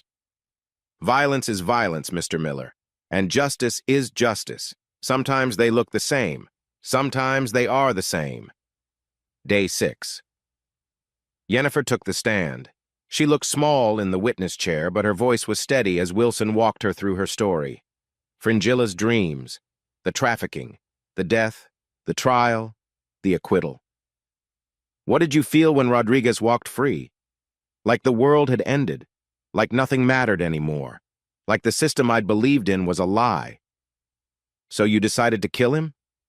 I decided to stop him. I knew he'd keep hurting girls. The prosecution had recordings of him bragging about it, but the judge ruled them inadmissible. He was going to keep destroying families. How did you feel after shooting him? Yennefer was quiet for a long moment. Empty. I thought I'd feel satisfaction or relief or something, but I just felt empty. It didn't bring Fringilla back. It just made me someone else who'd taken a life. Reeves's cross-examination was brutal. You planned this murder for 2 years? I planned to stop him, yes. You obtained false identification? Yes. You learned to shoot specifically to kill James Rodriguez? Yes. You felt no remorse? I felt nothing but remorse, for Fringilla, for his children, for my husband and daughter who had to live with my choices, but not for stopping him, never for that. So you do it again, Wilson objected. but Yennefer answered anyway. If the same circumstances existed, if the law failed so completely again, I don't know. I hope I'd find another way. But I honestly don't know.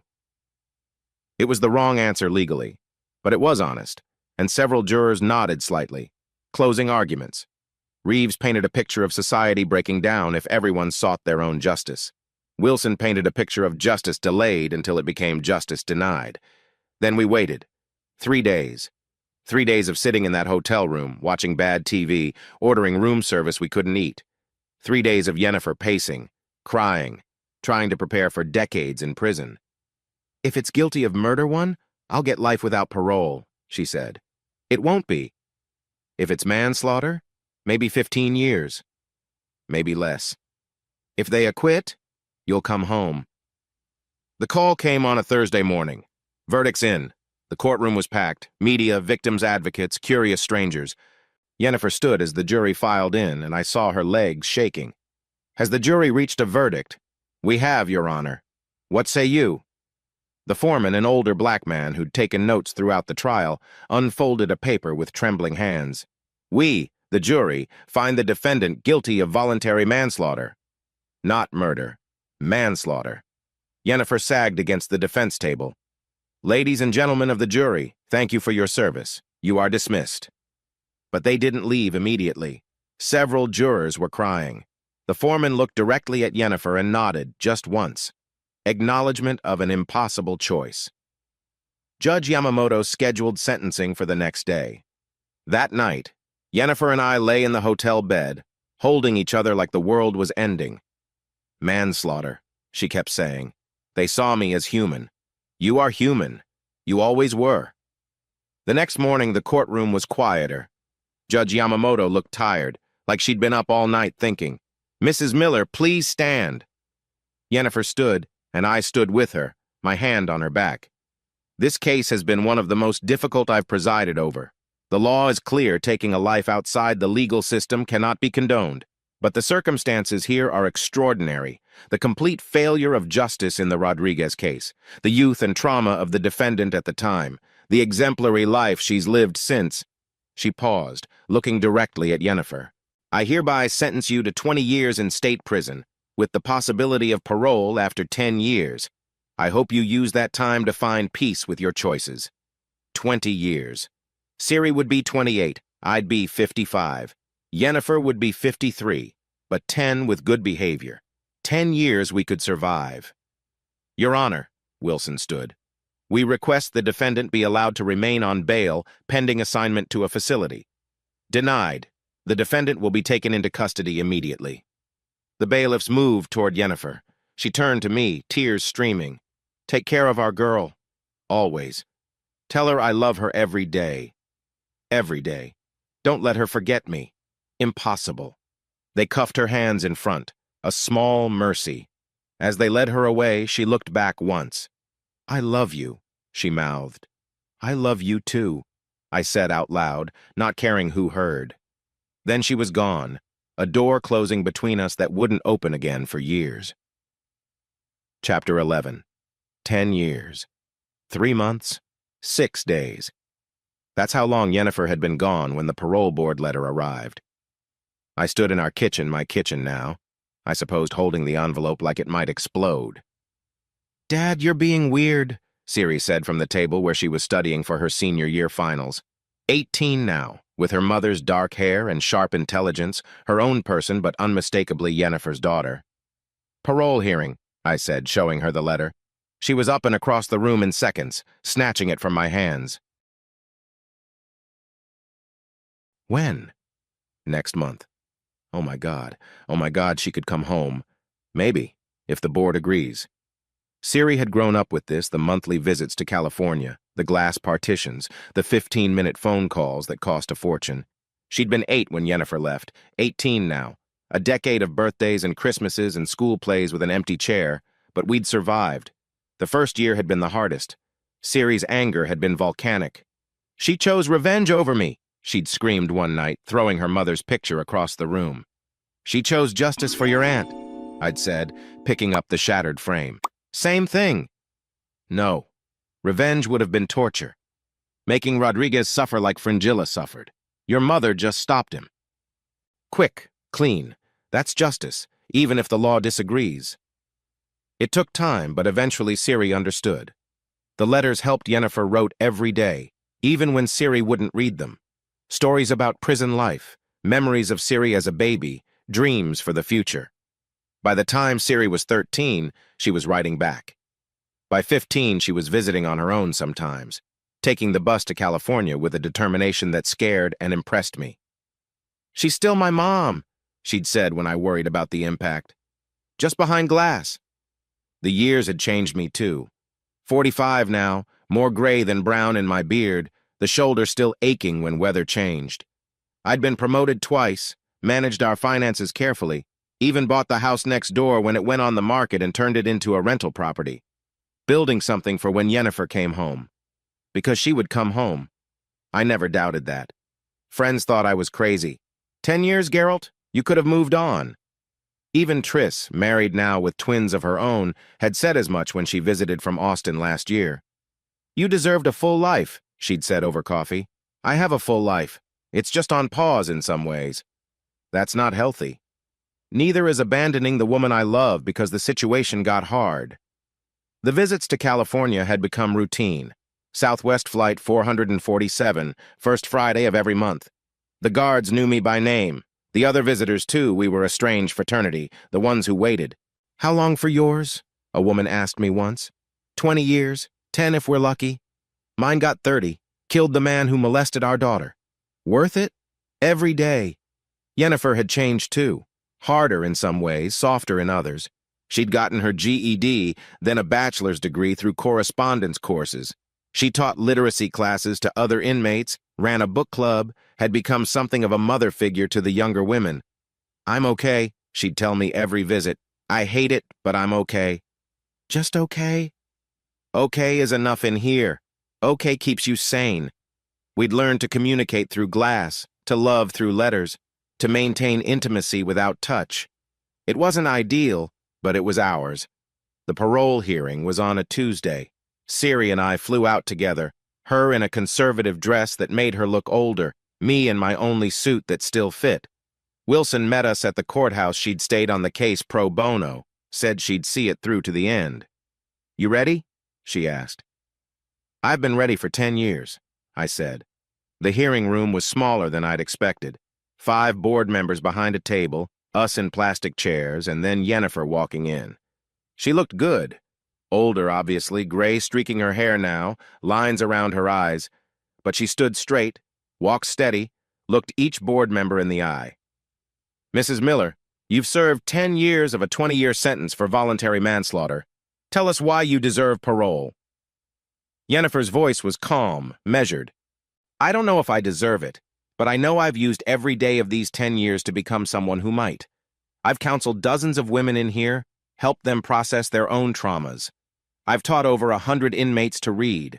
I've correspondence tutored 3 women through their GEDs. You killed a man, Mrs. Miller. Yes, and I live with that every day. Not regret for stopping him, I can't pretend I regret that, but regret for how I did it, for taking the law into my own hands, for the pain I caused his children, for the decade I've missed with my own child.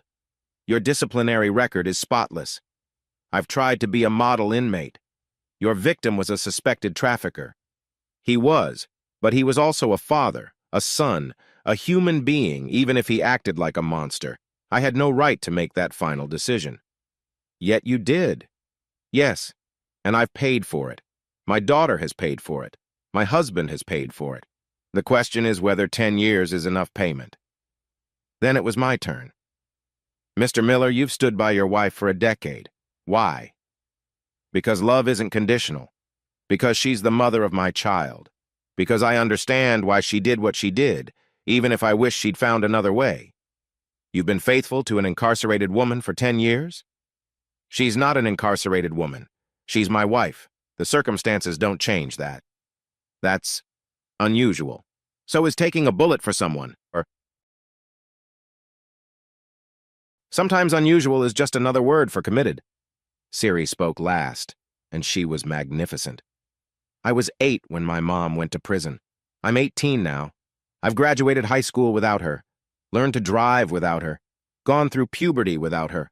But she's been there for all of it anyway, through letters, through calls, through glass partitions. She's been the best mother she could be from the worst possible place. She paused, looking directly at the board.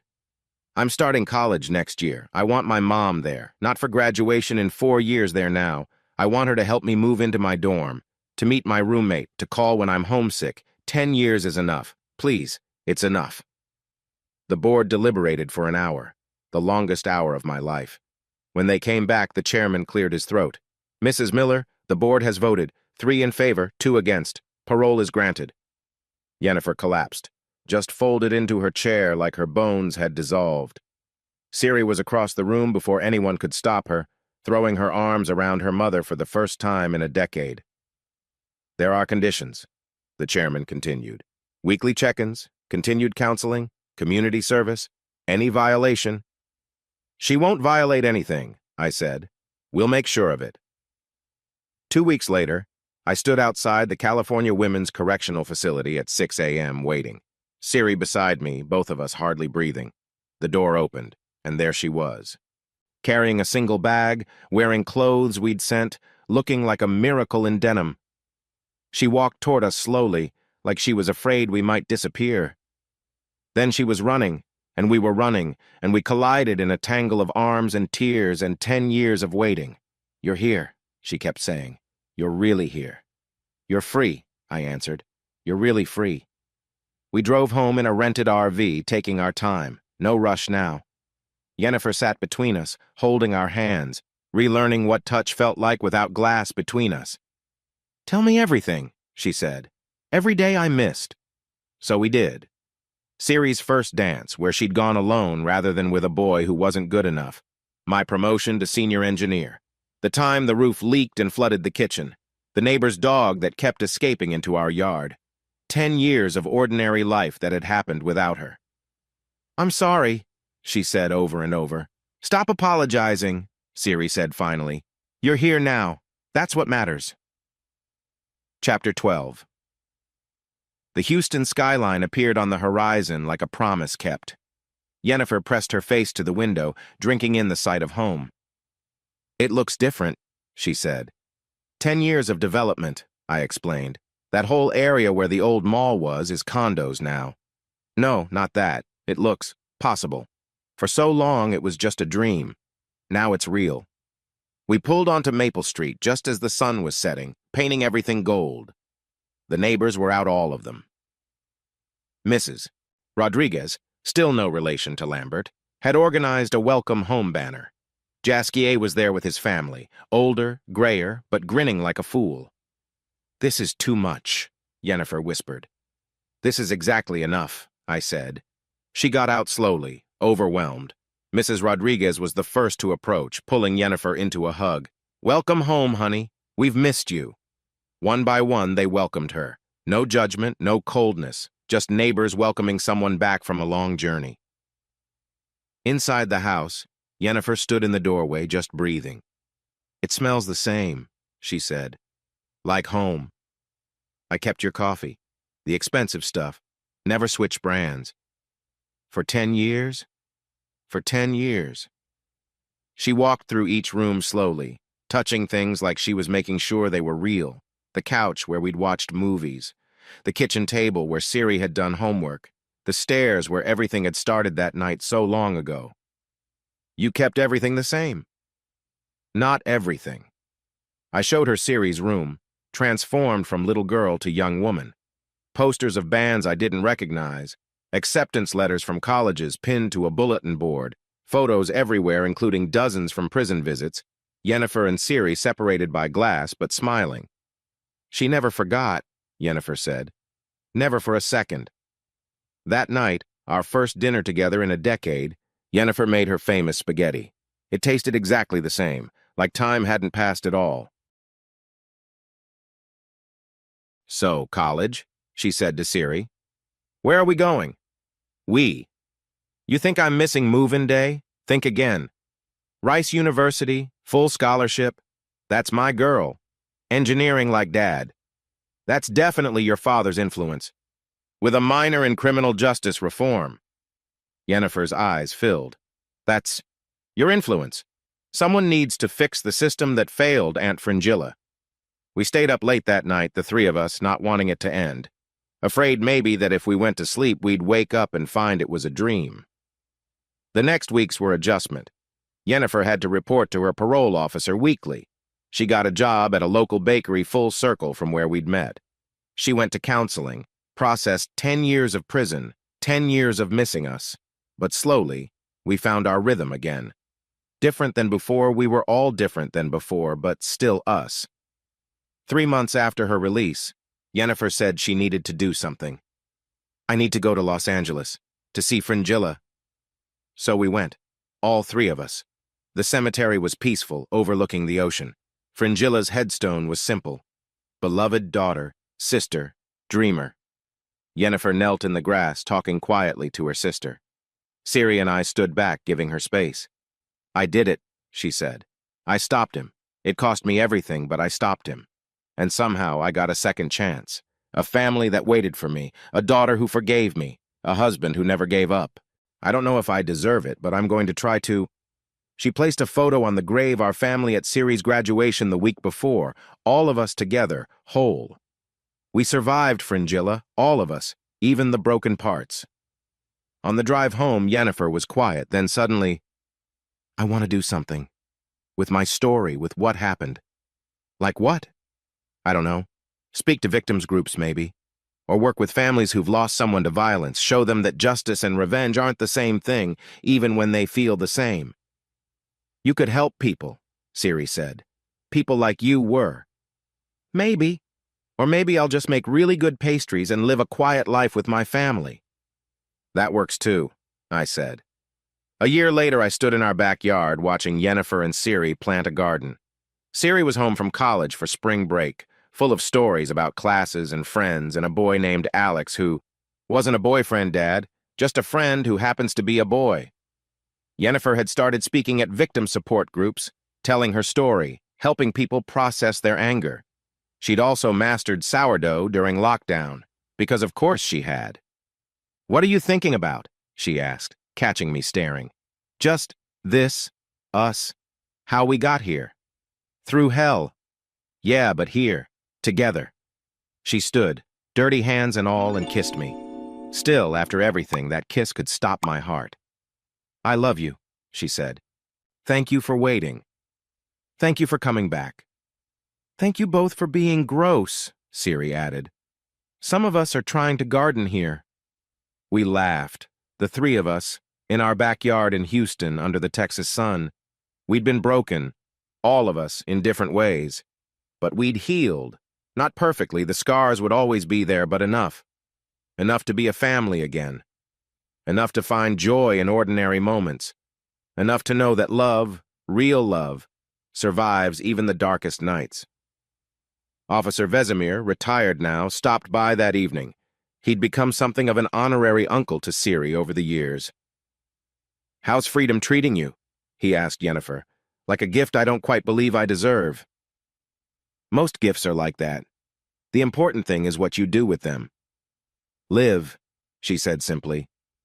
I'm going to live. Really live. Every boring, beautiful, ordinary day of it. And she did. We all did. Because that's what you do when you get a second chance, you live it. You wake up grateful. You hold your family a little tighter. You remember what you survived, and you choose every day to be worthy of the price everyone paid. In the end, that's all any of us can do. Choose love over hate. Choose forgiveness over revenge. Choose to rebuild what's broken, rather than let it stay shattered.